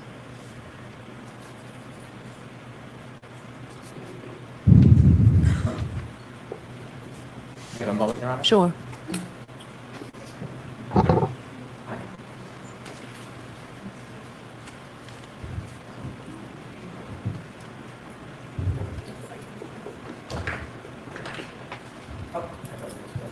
It's a video that I'll stop at for a certain point. Okay. Exhibit 71.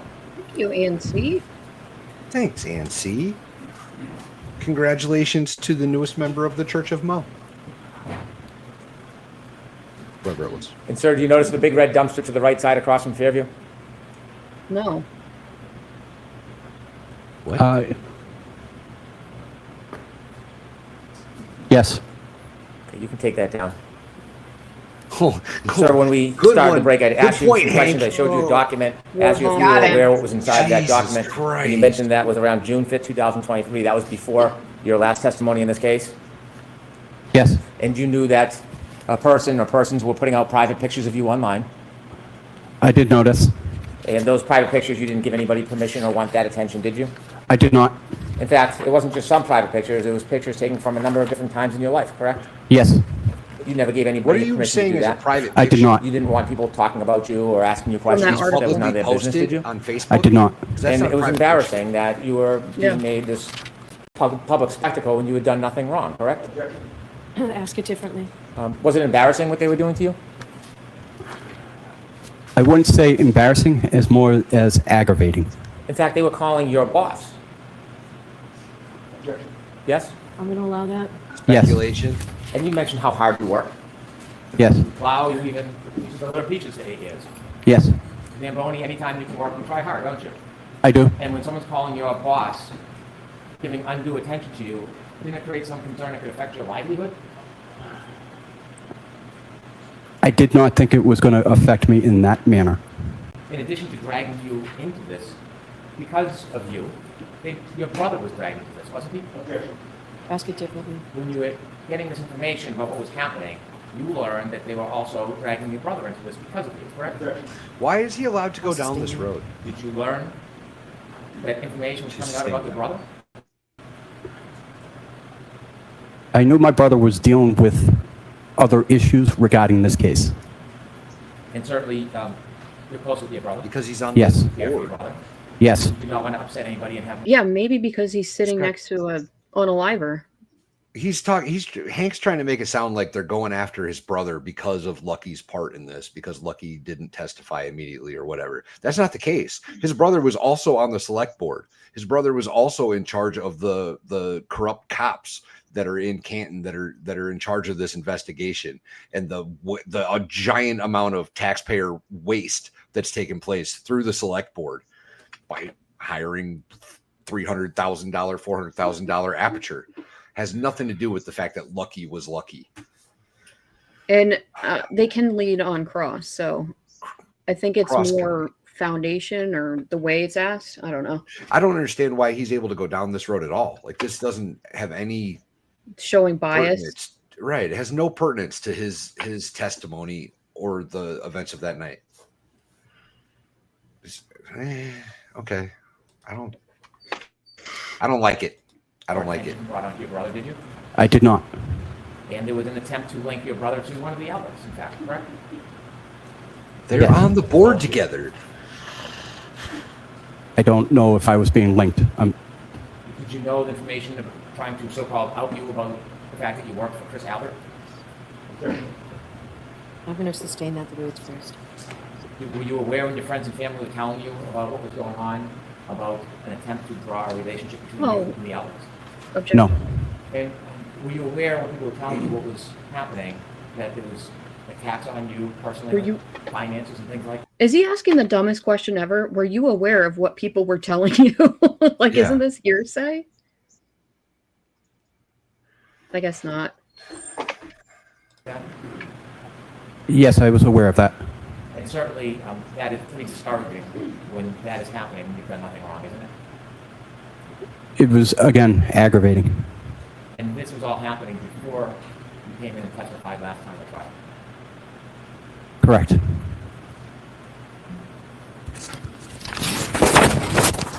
After you testified, things got better. I wouldn't say better. It's gotten a little more easily manageable. You were no longer being harassed, you were being embraced. Correct. And it hurt. He's still getting harassed. It's just by people that think Karen Reed's guilty somehow. Yeah, it's just different people, and there's From your less of them. photograph, do you recognize that? I do. Is that part of the embracing process after you testified a certain way the last time? It was after I testified, yes. With redactions and one can introduce a select portion of this.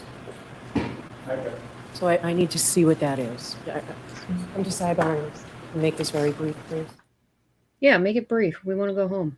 Well, stop letting all this BS in, Bev. No Just shit. say, no, Brennan, we're not going to be playing these games. Like, ask him about the times, get his credibility, 23. leave the stuff out.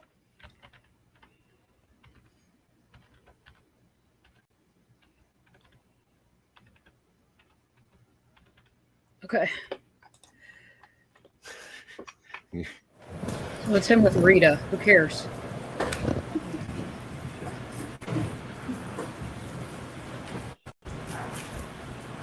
Oh, because they have short. So that's next in evidence, Madam Clerk. Madam Court Reporter, please.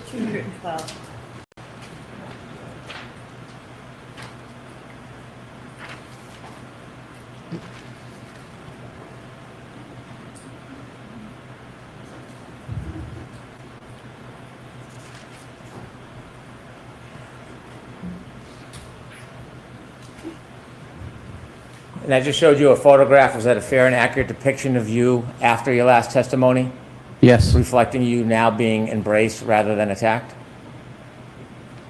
Yes. Could we show the photo, please, Ms. Gilman, with the court's permission? Yes.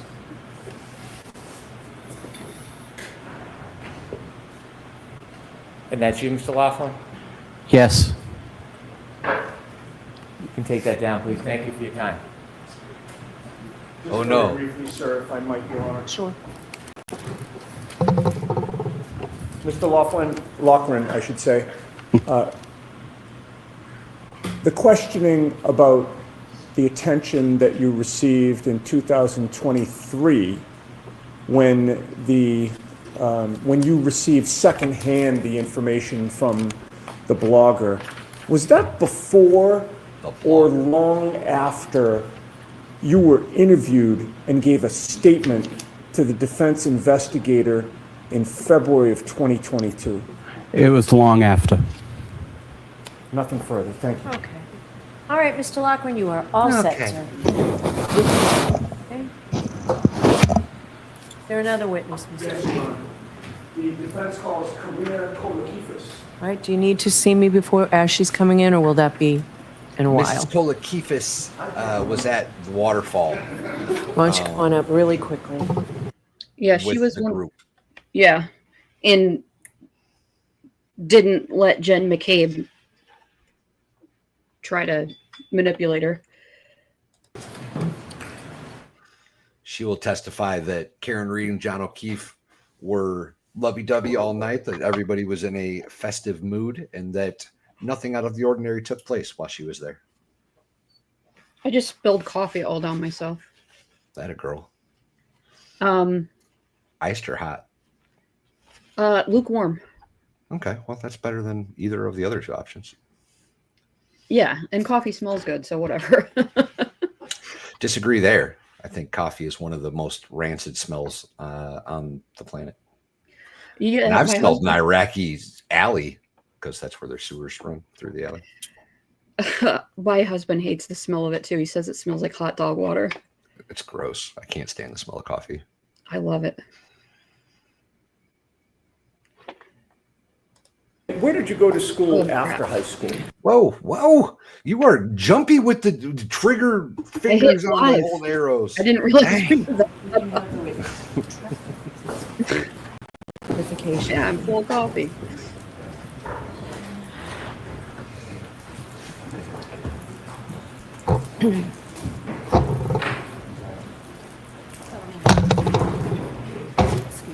Follow me.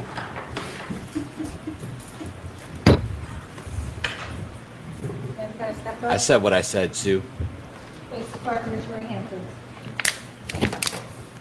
You solemnly swear the evidence you give the court and jury in the case now is the truth, the whole truth, and nothing but the truth, so help you God.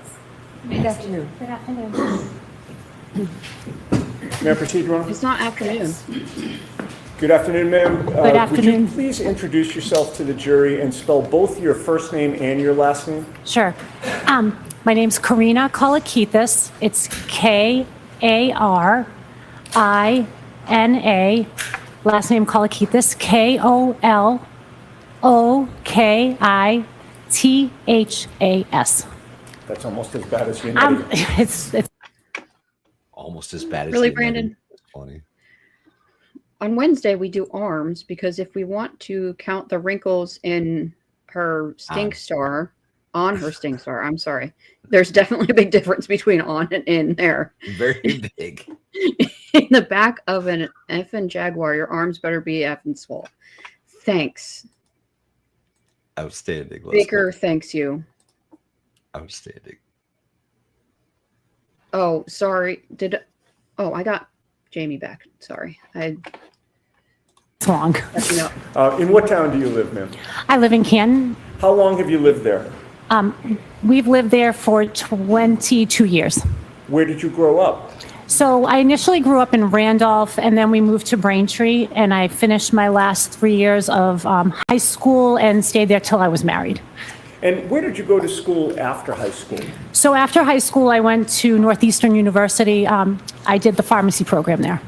And what is your profession? I'm a pharmacist. How long have you worked as a pharmacist? So total years is about 30 years as a pharmacist, but I have been at my current job for about 24 years.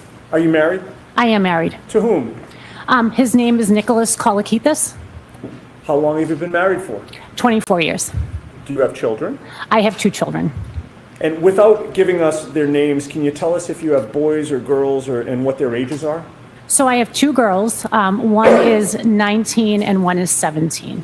Have you raised your children in Canton? Yes, I have. Do your children play sports, or had they played sports in Canton? I have both girls played sports in Canton. One actively is playing sports there, and one is in college, so she's not playing sports. Understood. What sports have your girls played? So they primarily played basketball, and my youngest plays lacrosse as well. From raising your children in Canton and attending their sporting events, I'm assuming, have you met other parents with children on your daughter's teams? Yes, I have. Specifically, did you come to know Jennifer and Matthew McCabe? Yes, I have. And is that the way that you came to know them? Correct. Typically, like, that's how we came to become friends with people, through the sports. Now, prior to January 28th of 2022, how long had you known Jennifer McCabe specifically?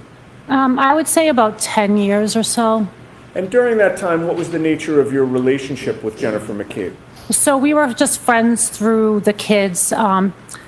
Multiple kids did different sports. They played on different sports teams, so we were friends through that. And how often, or if at all, did you socialize with her and or her husband? So typically, sometimes if the kids had play dates, it was mostly my youngest daughter, to be honest. So my youngest daughter and one of her daughters. Play dates when you're 17?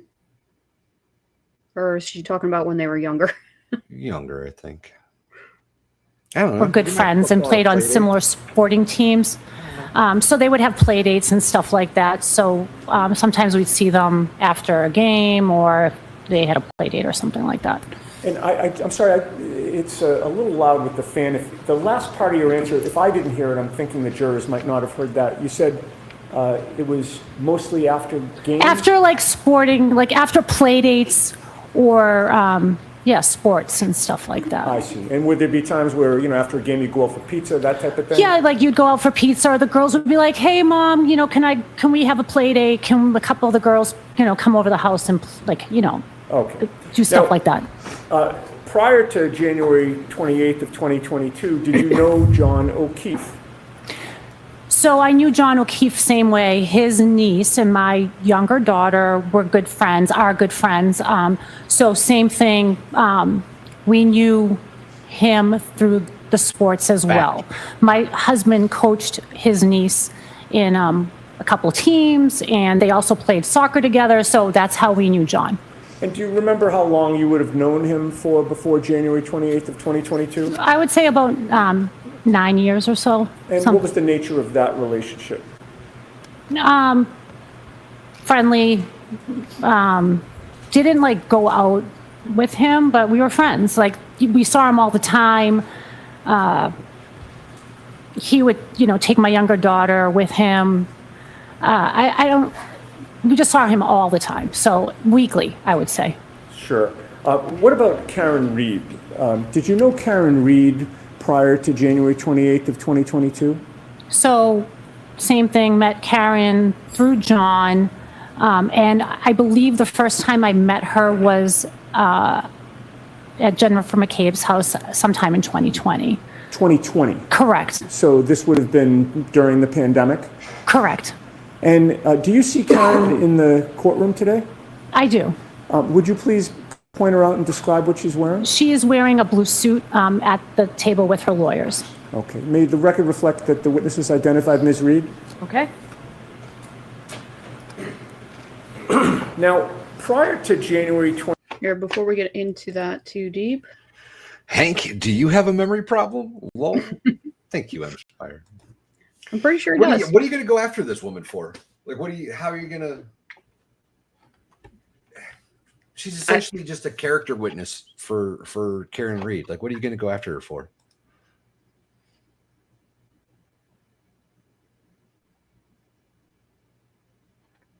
Really?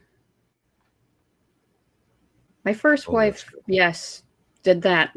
Self-deleted on Christmas Eve. Out of respect for tradition, we didn't take her down until January 6th. Yikes.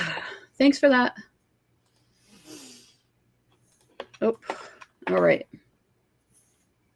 28th of 2022, how often would you have seen or interacted with Karen Reed in any capacity, if you know? So Karen sometimes would come to watch games of John's niece. So I would see her there, and we would just casually talk. And what was the nature of your relationship with her prior to January 28th of 2022? We were friendly. All right. Now, directing your attention to January 28th of 2022, do you recall that being a Friday? Correct. What did you do that day So that day I worked. as a pharmacist? Correct. Do you recall what your hours were? Approximately, I would say 8 to 4 or 4:30 that day. What plans did you have after work?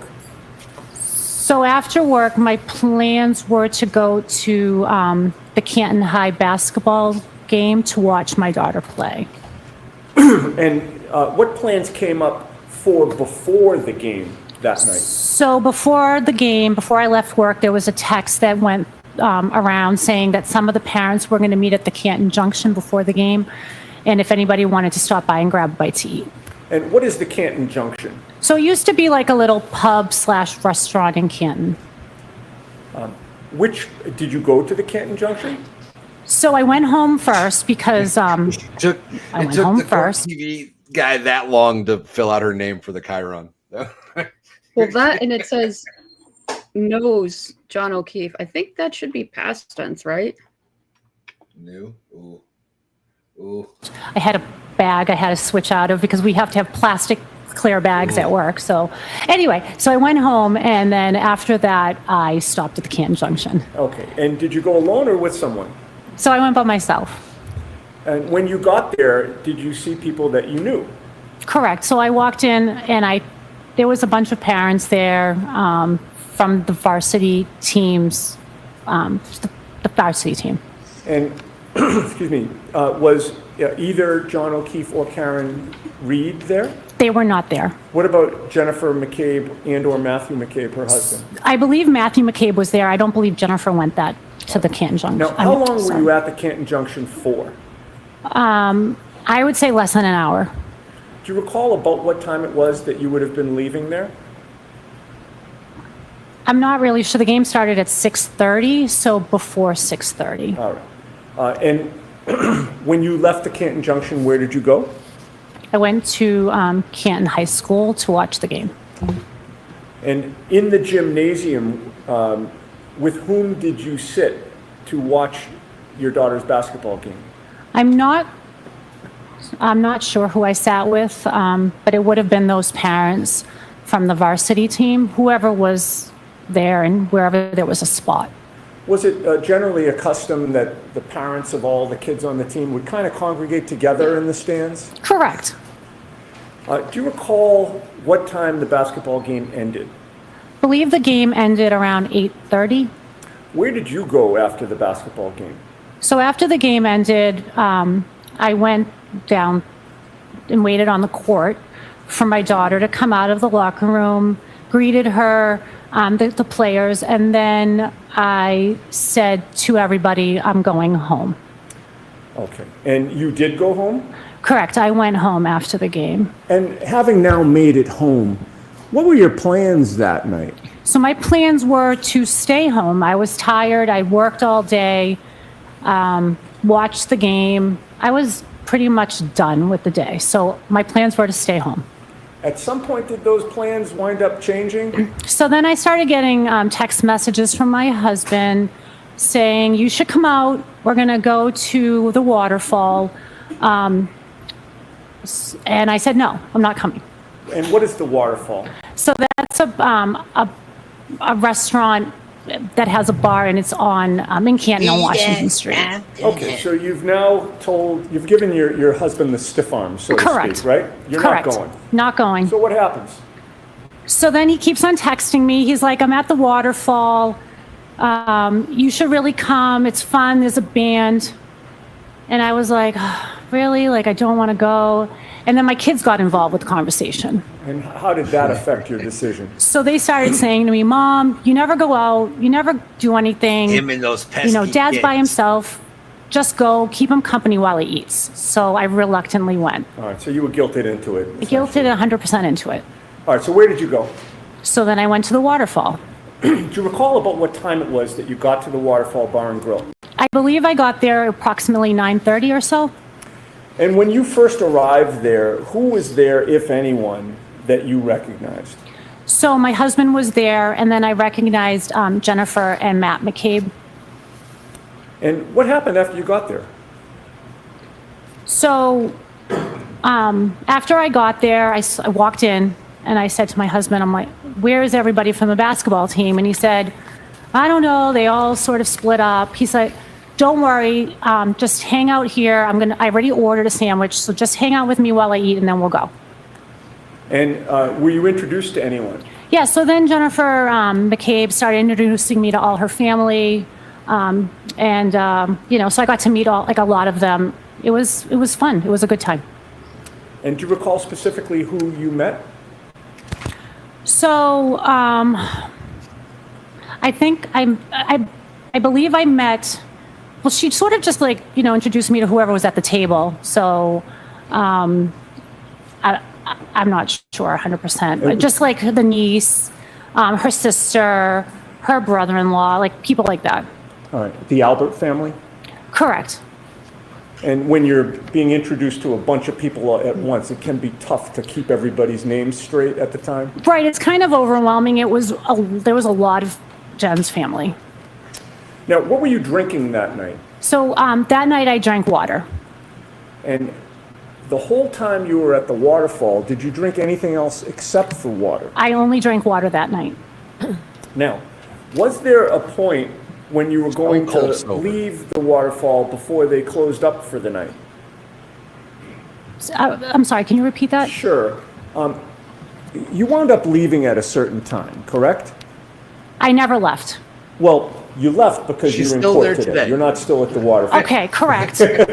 So what I'm trying to get at is, at some point you left the waterfall, but was there a point before that where you were planning to go? Correct. Tell us about that. So my husband had eaten, and I said, you know what, I think I'm going to get going. And I was about to get going, and then John and Karen walked in. Okay. And when you say John and Karen, you're referring to? John O'Keefe and Karen Reed. And why did that change your plans?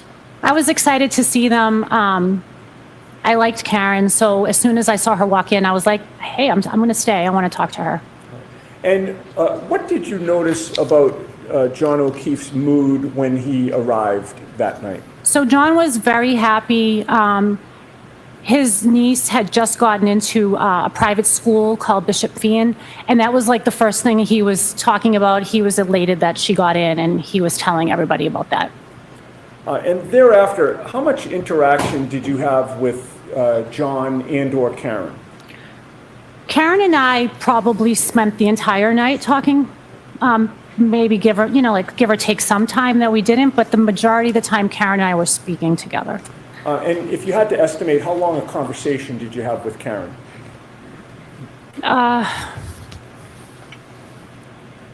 Maybe an hour, like 50 minutes out of the hour. Like if we spent like an hour together, perhaps we spoke 50 minutes of those out of that hour. And without telling us the content of the conversation, what was the subject matter, if you remember?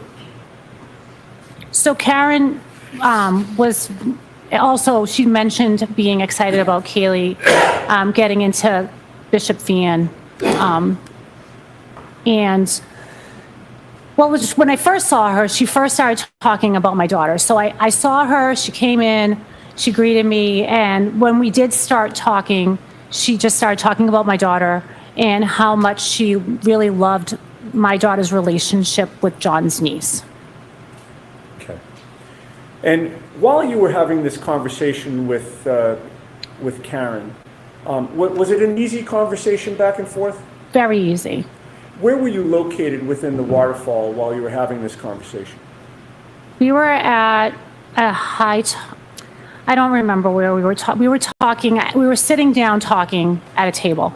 And how close did you get to her when you were speaking with her? In order for someone to hear you, because of the band being so loud, we were probably a couple feet from each other. And in what direction were you facing when you were speaking to her? And I'm talking in relation to Karen. I don't remember if she was next to me at this point. She could have been next to me at this point. All right. And your face would have been facing where? At her. Okay, that actually was the question. I'm sorry, this is kind of a stilted way to talk, but I have to ask the questions this way. We were face to face. There you go. All right, so in other words, Karen was also facing you when she was speaking to you? Correct. Did you notice what Karen was drinking? So she was drinking a drink out of, it was a clear liquid out of a clear glass, and I assumed it to be alcohol of some sort, but I'm not sure. And while you were talking with her, can you describe, was the conversation coherent? Very coherent. Was she making sense? She was. Was she engaged in the conversation? She was. And did you make any observations regarding her sobriety? She seemed fine to me. And you're a pharmacist, correct? I am a pharmacist. And you were that night? I was that night. How much interaction did you see that Karen had with John O'Keefe? They had some interaction. And was there one specific interaction that stands out in your mind, then and today? And I'm talking about a physical interaction. When they hugged at one point. Okay. And did John come over to Karen at one point and do something? He did. What did he do? So John went over to Karen and he gave her a kiss on the forehead. Okay. And that kiss on the forehead, why did that stand out to you? So honestly, I'd never seen something like that before, a boyfriend do to a girlfriend in public.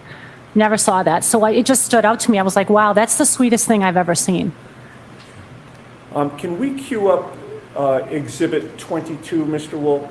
I'd like to go to approximately 11:36 and 41 seconds. And if we can, well, first of all, have you seen that video before, ma'am? I have. Do you recognize what Exhibit 22 depicts? It shows the waterfall.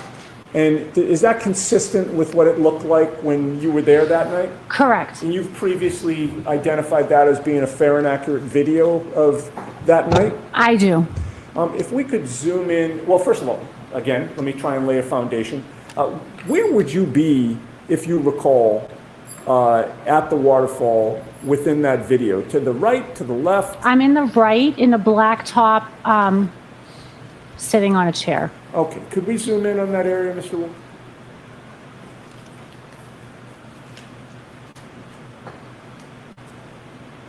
Okay. We've zoomed in. Do you see yourself? I do. And where are you seated? So there's a white jacket on the back of a chair. That's me. And do you see anybody else in that video that you now recognize? I see Brian Higgins. Okay. And when you say Brian Higgins, is that somebody that you had known prior to that night? I did not know Brian. He was one of the people you were introduced to? Correct. And you since have learned, put the face to the body, or I'm sorry, I should say the name to the body or the name to the face? Correct. All right. And where do you see Brian Higgins? He has like an emblem on the back of like a sweatshirt. All right, so his back is to the camera? Correct. And we have not located that pointer, have we? Thank you, sir. May I approach the picture? Yes.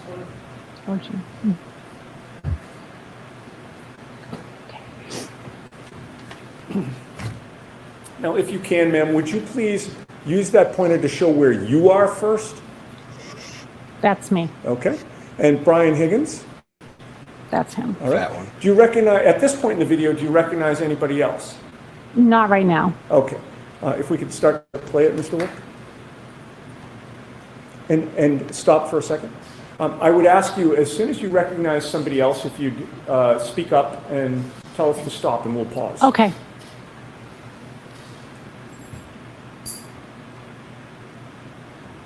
That's McCabe. So right there is Karen's head. Okay. Is that the back of Karen's head, or? And McCabe, right? Correct. So that's the back of her head. All right. And then by the way, just so the record's clear, over Mr. Higgins' shoulder, there appears to be a face looking forward, Can you move on the right shoulder. closed You see caption that, down? right? Correct. You're not referring to that. You're referring to the long hair that's in back of that face. Yeah, correct? could I point to it Sure. again? Okay. So I'm referring to that head right there. Understood. Okay, And and then- I think you had said something else? And then that right there is John O'Keefe with the hat. Okay, there's a ball cap. Correct. And on the video, as we're looking at it, it's to the right, up the top, it's to the right of the PM chyron there, Right up the to the top right of the of- screen. Correct, sorry. If we could continue to play. Stop. What do you see? So I see John giving Karen a kiss on the forehead. Is that what you saw that night? I did. I was looking right at them when it happened. You were facing them. I was facing them. And what about Mr. Higgins? Where was he facing? It appears that he's facing them as well. That happened right in front of him. Yep. That's what it looks like. If we could play that through.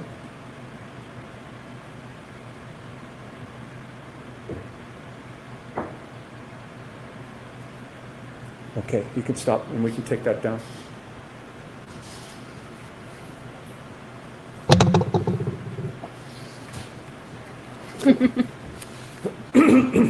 Now, that night, did you have any information about the nature of Karen Reed's previous interactions with Brian Higgins? None whatsoever. Okay. How long did you stay at the waterfall? Or if you recall about what time you got ready to leave? I believe things wrapped up around midnight. And with whom were you leaving around midnight? So my husband and Matt McCabe stayed behind. They were helping the band clean up and stuff. So it was myself, Jennifer McCabe, and Karen Reed that walked out together. Okay. And you've previously seen video footage of the end of the night with yourself, Karen, and Jennifer McCabe sort of in a grouping. Correct. Excuse me, I'm sorry that I just need to clear my throat. I hope that's the okay. last time. That's okay. Did you see on that same video at the same time, there's a grouping in another area of the bar at the same time? Correct. And do you recall who was in that grouping? I believe it was Chris Albert, Brian Albert, and Brian Higgins. Okay. Could we now publish again Exhibit 22? And I'd like from the approximate start time of 11:57 and 42 seconds.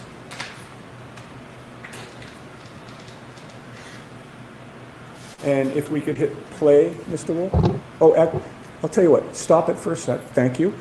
Could you zoom in, please, on the right portion of that video, the upper right? We'll start with that. Okay. So this is the start of this clip. It looks to be 11:57 and 38. Do you see anybody in that clip that you recognize? Yes, so I am the person with the jacket with the fur around the hood, and Karen Reed is the other woman that I'm talking to. We could play that, Mr. Wolf? The whole club was looking at her. She hit the floor. And right now, do you recognize anybody else in the background of that? So to the right in the plaid shirt is my husband, Nicholas. Okay. What about over your left shoulder? So over my left shoulder is John O'Keefe. And does that appear to be his back? Correct. Okay. Can you play? And he was in, stop for a second. He was in your line of vision at that point, correct? Correct. What does he appear to be doing? He appears to be like paying a tab or something like that, or maybe getting a drink. I'm not sure. Okay. And do you see him looking in a particular direction right now? He looks to be looking over his left. Ooh. Continue to play. Ooh. Oh. If we could pause for a second. I neglected to ask you to point out with the pointer. We have I'm it sorry. now. We might as well use it. Okay. If you could point to yourself first. Okay. So that's me. All right, Karen That's Karen. and John O'Keefe. That's John. Okay, continue to play, Mr. Wolf. Ooh, I didn't expect this. This might be good. Because she's looking at it too. Stop. She's staring at the Back door up just too. a sec. Just pointed This at is herself. when- so just so everybody's clear, this is when Higgins and Brian Albert are at the door with another man. I don't remember if it was Matt McCabe possibly, but there's some interaction where they're kind of pointing and possibly yelling over at John. John's looking at him like, what the hell? This is when Higgins was like, come outside or whatever the hell he was saying, right? So this might be a new testimony from Miss Kolakitas that we haven't heard yet. Maybe she I'll tell you when remembers to start. about this incident. Play. Stop. Okay. Who's that guy? Do you see what Dan direction John O'Keefe is facing now? He's looking to the left. Okay, keep going. Now everybody's looking Keep to going. the left. The husband, Stop. her, What direction is he facing now? John. To the left. And what is over to the left? I believe that's where the other group of men are located, perhaps. Okay, Yeah. keep playing. And I'd like to run this to 11:58:25.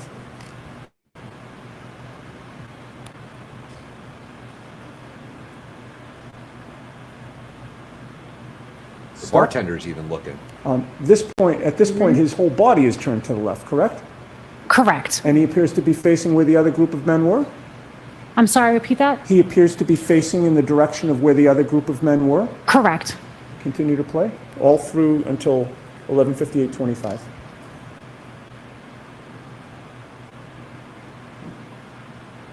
Okay, that's perfect. Now, keeping the video up, I'd like to now scroll over to the left side of the screen, and we're going to start that at 11:57:42, the same approximate time we started I hope so. the previous discussion.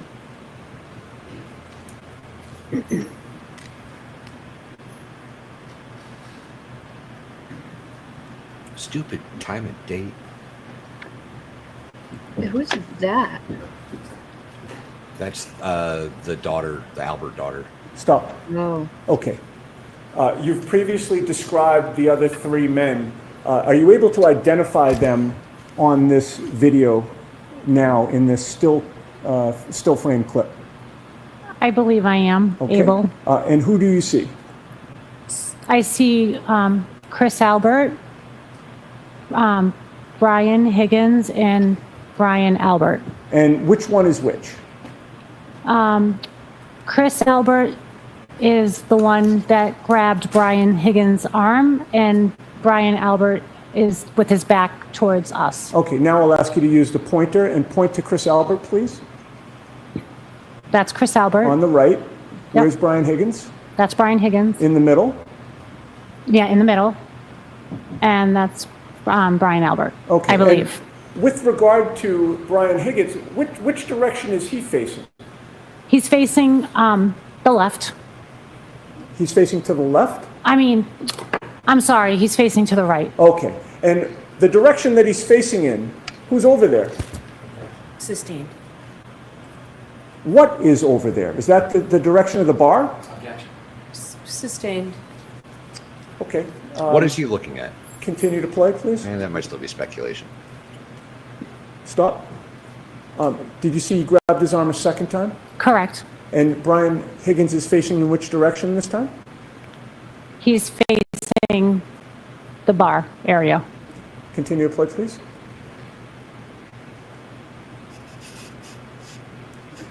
Okay. You noticed some motion that Brian Higgins made? He waved his Back arm. it up for a second, Mr. Wolf, please.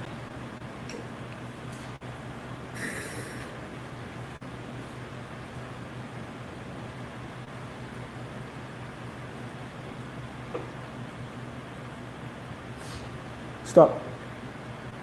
Did you see a motion that, He put his left arm up. okay? Appeared to be summoning somebody? Sustained. Continue to play. I'm sorry, Your Honor. Continue to play. I'll bear that in mind.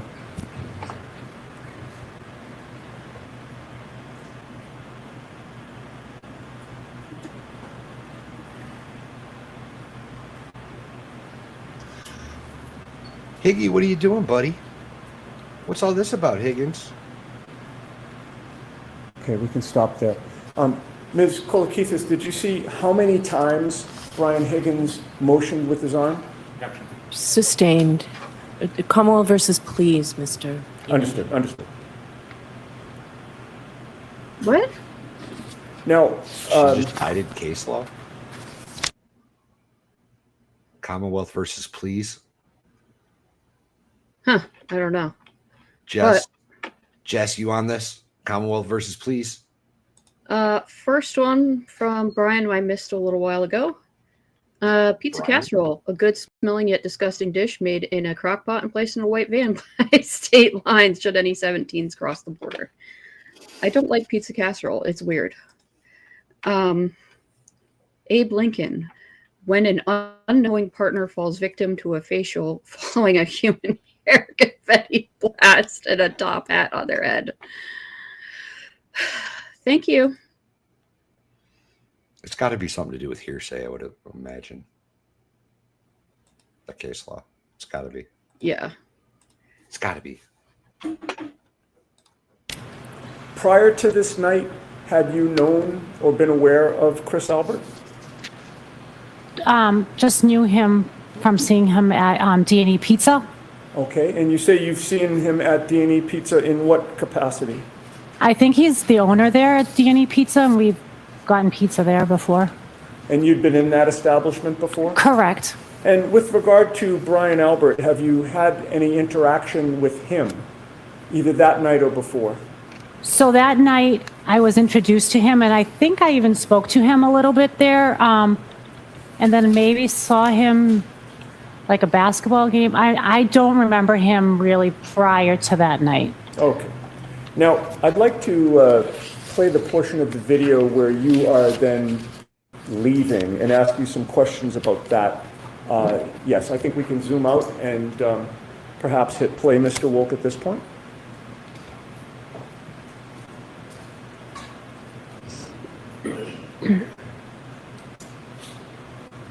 And pause for a sec. If you could use the pointer and just point out again where you are at this point.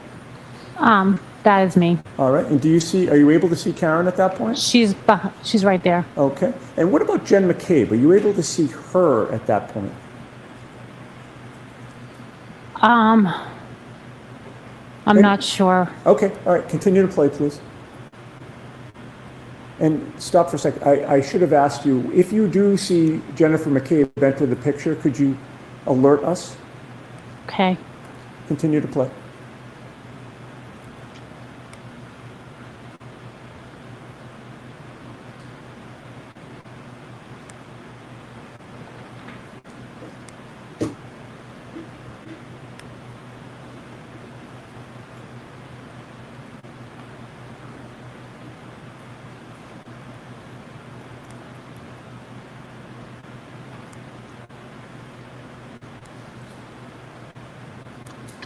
Hold on a second.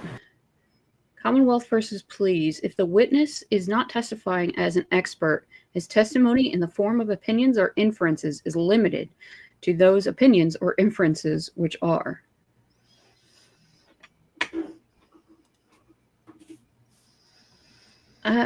Okay. Well, thank you to both of you. I guess we'll see if it comes back around, but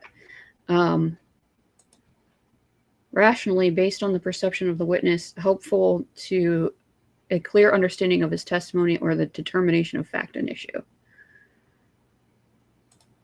Yeah, but That's true. She was jumping the what's the phrase? Jumping the something. yeah, I don't know. Well, anyway,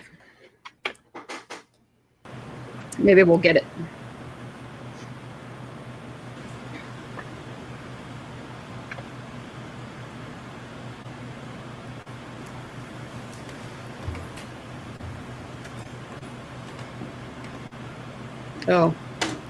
Jumping that one. That one. That's the one.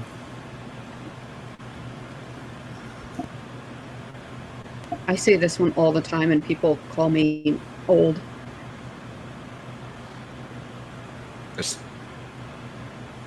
I could see that. I could see that.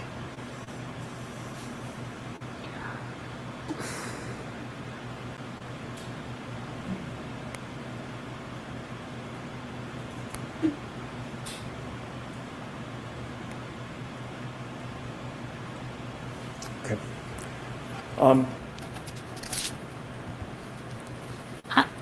When you can turn the lights back on.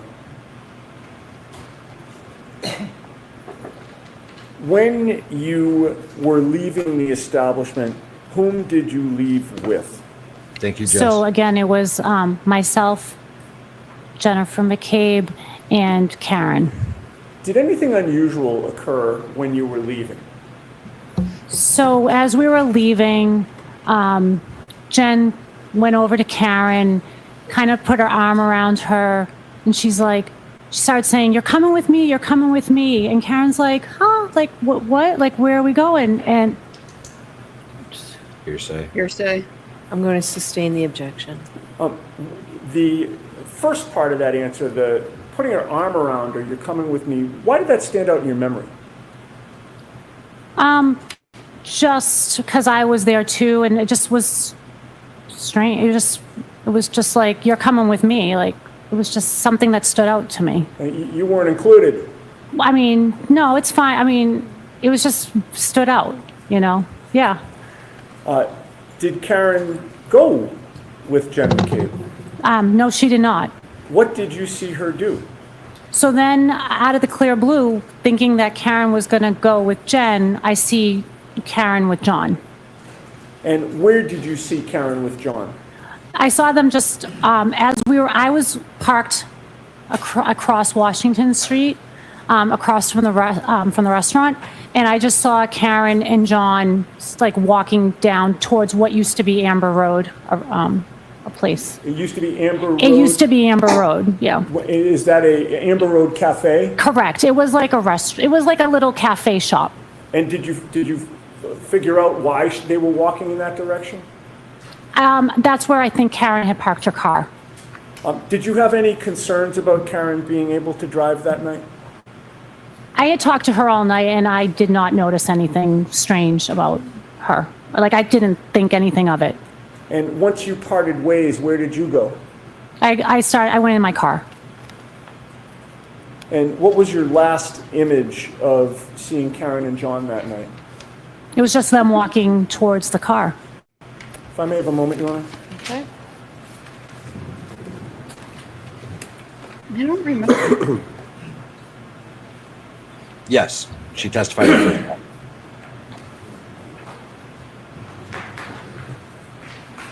The state caller? Lally caller? Okay. All right. I believe so. Mr. I Brennan? believe she was in the beginning. Good afternoon. Good afternoon. Was your last image of Karen and John, both of them walking to the car and Karen walking to the driver's side door of that car? Correct. That night it was a celebratory mood? Correct. Everybody was getting along fine? Yes, we were. Yes. You were speaking to the defendant for some time? Most of the time, correct. And you saw her at points hugging Jen McCabe? Correct.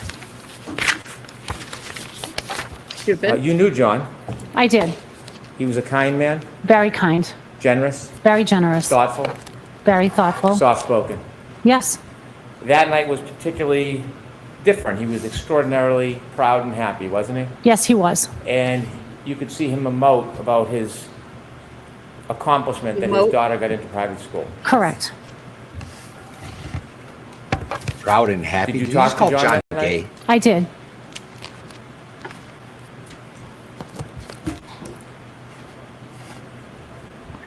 No further questions, thank you. I didn't. All right, Ms. Cole, I keep this didn't you know up. where Okay, thank you. he was going to attack her at. So why don't I see counsel regarding scheduling? Yeah, there was nothing. He just proved like she drove. Like nobody's contesting that. Right. Just bringing that up again.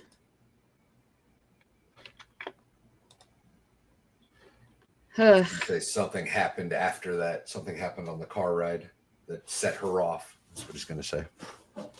Yeah. Yeah, I think that's the end for today. And are we all the way live?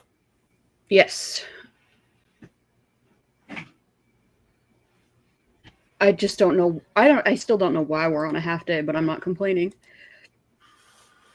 I'm not either. I have no idea. Mm-hmm. I'm trying to see. Oh.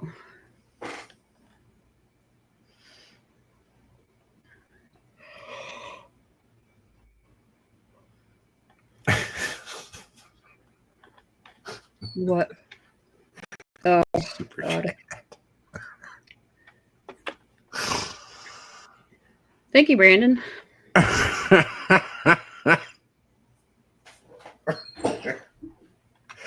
Yeah, I didn't think there was any way in the world you were going to read that one.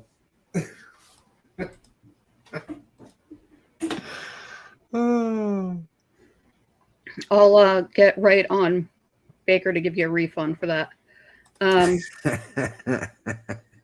Thank you. He does. Oh, I read it. Silently.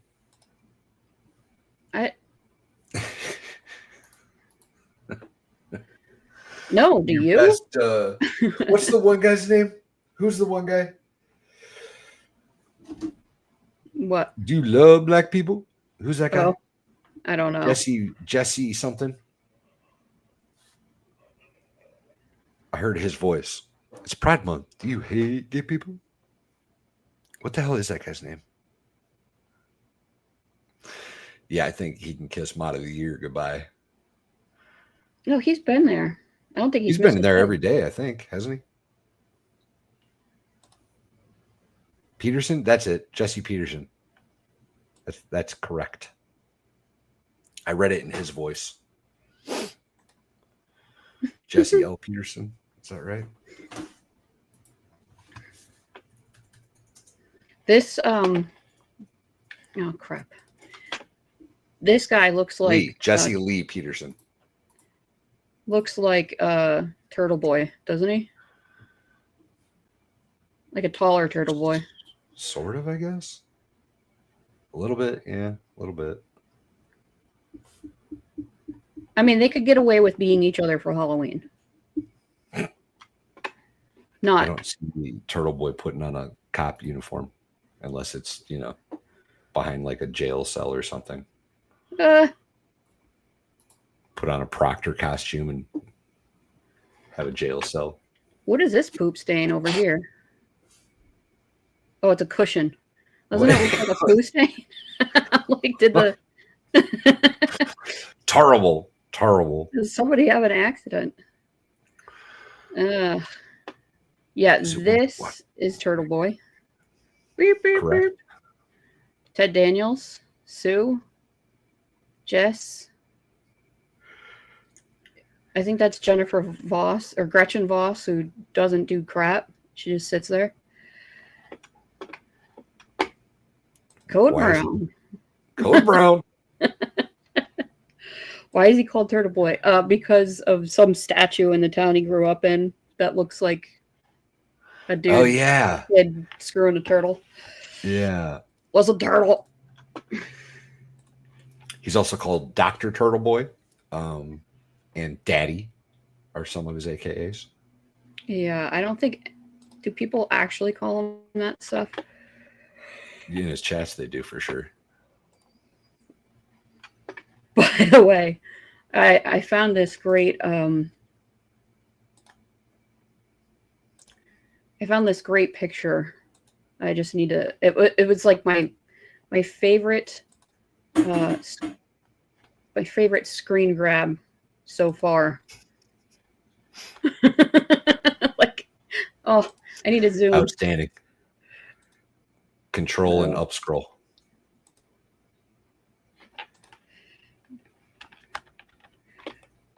It's not working. Well, It it's says you had the roses thing. are red. It's because you had the thing open. It is what it is. What? It's easy. You just control up scroll on your mouse. Well, now I lost But you it. had the Dropbox open, so it messed it all up. Oh no. Let's Go gifted 10 Broken Baker memberships. Thank you, Outstanding. Let's Go. Appreciate it. On Baker's behalf, welcome to Muffin Tops, y'all. Guy in the gray suit behind the defense table. I don't know. Marissa doesn't have it shared. I'm working on it.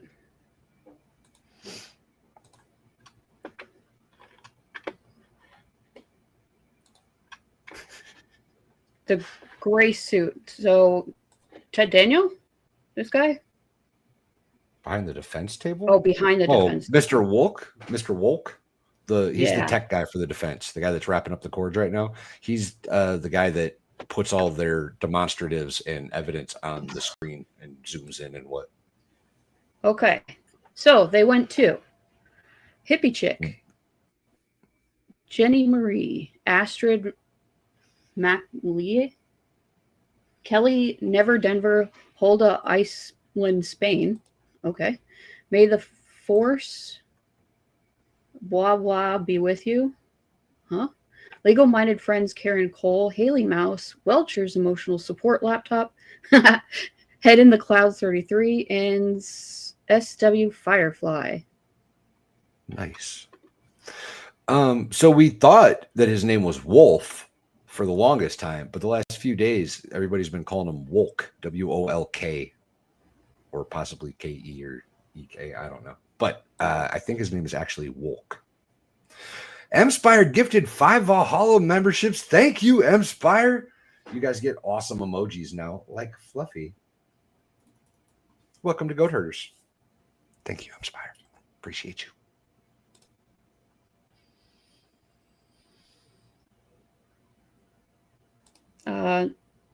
TBD, I don't know. Probably not. I would be surprised.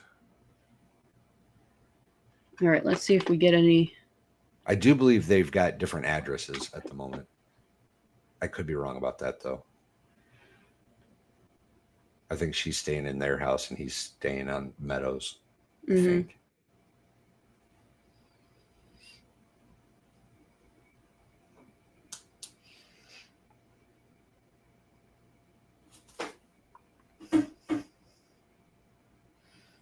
All right, we're sitting down. We're not packing up. Something's going on.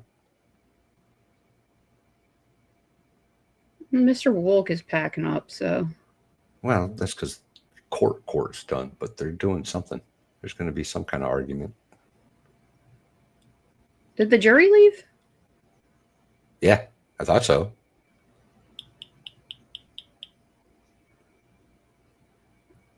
I don't think they left. I don't know. I could be wrong.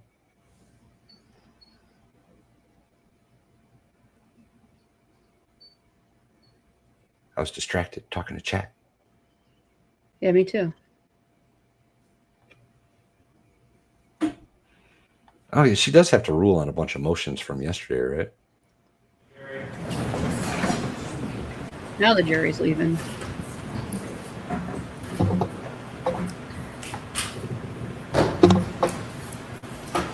Lally always looks like he's in a timeout. Right?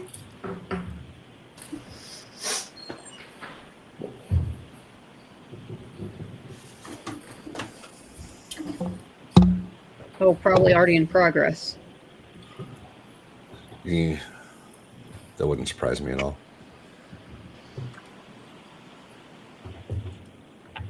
Well, yeah, he got caught, sending naughty pics to different women and stuff.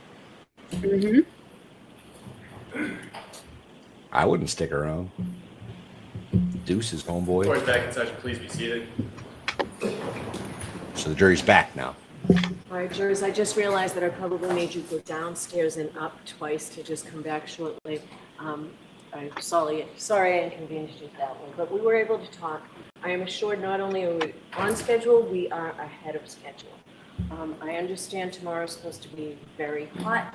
Court officers are concerned about how we're going to keep the fans and air conditioners going and be allowed to hear the witnesses.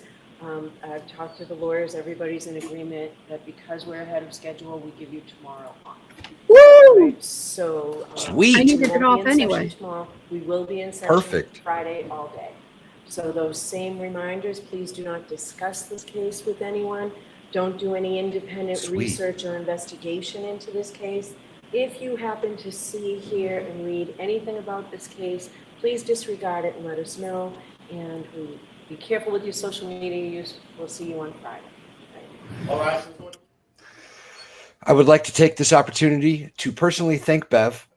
She heard that we have Dollywood scheduled for tomorrow, and she allotted the day off for everybody to attend without missing court, and I appreciate that. Thank you, Bev.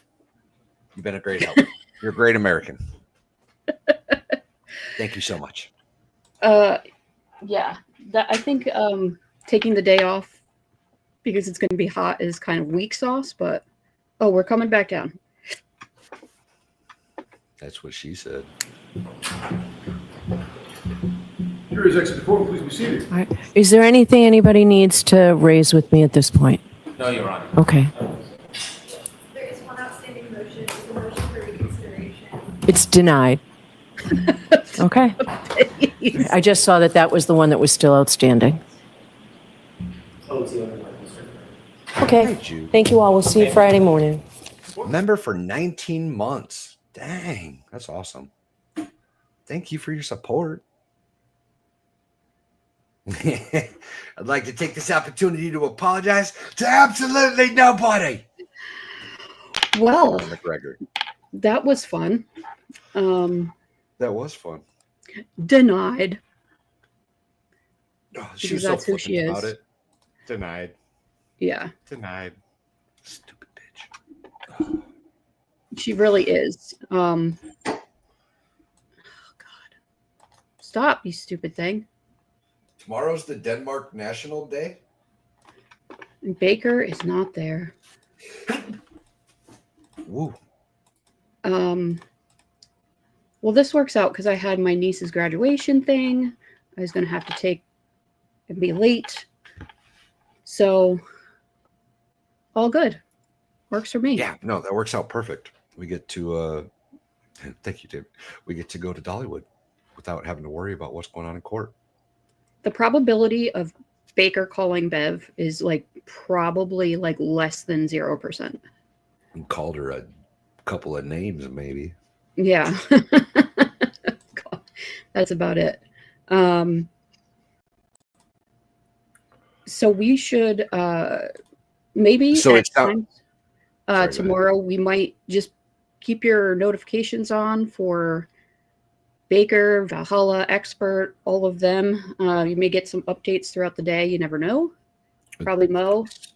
Speaking of updates, I will let you guys in on a few secrets. Mo should be traveling here now. I believe Rosalind Duke is already in town. I believe Rosamond Ranch is in town. I think that's all I know off the top of my head that I can share. But yeah, there's a bunch of people here, y'all. A bunch of people are coming. Yeah. It's exciting. Might- Kicks off tonight, 7 p.m. Eastern time. We're going to go to a restaurant called Abridged. I'm pretty that sure the- that's what it's called. Is that the one where Baker didn't get served? No. We're going there after that, though. That place is called Main Event, and we'll be going to Main Event immediately following dinner at Abridged. Awesome. Oh, yeah. Farrell's there too. We're on her way. I was going to say, are you here yet, Farrell? I'm not even sure. I think she's close. But she's been listening.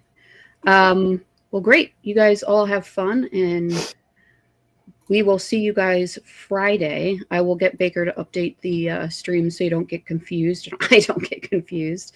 Haven't heard about Izzy's Baker's here. luggage. I haven't talked to him today, but last night, his luggage, they located it. It's in a place called Transit. So whatever that means. They have no, he doesn't have his luggage yet, at least not as of last night. Maybe we'll do a after party. I don't know, Farrell. I don't know. Yeah.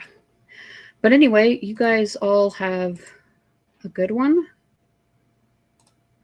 We are out of here, I think. Appreciate y'all. Bye. It says, roses are red, violets are blue. My wife is a whore. Your husband is too. Sorry about this. Oh my Second God. message. We need to talk. Mike. Hey, stepsister, what are you doing? Oh my God. Brother, Truck stop of love. Would you stop the singing? Lot lizard of our heart. Come on. Oh, there you go. What won't you do for $20?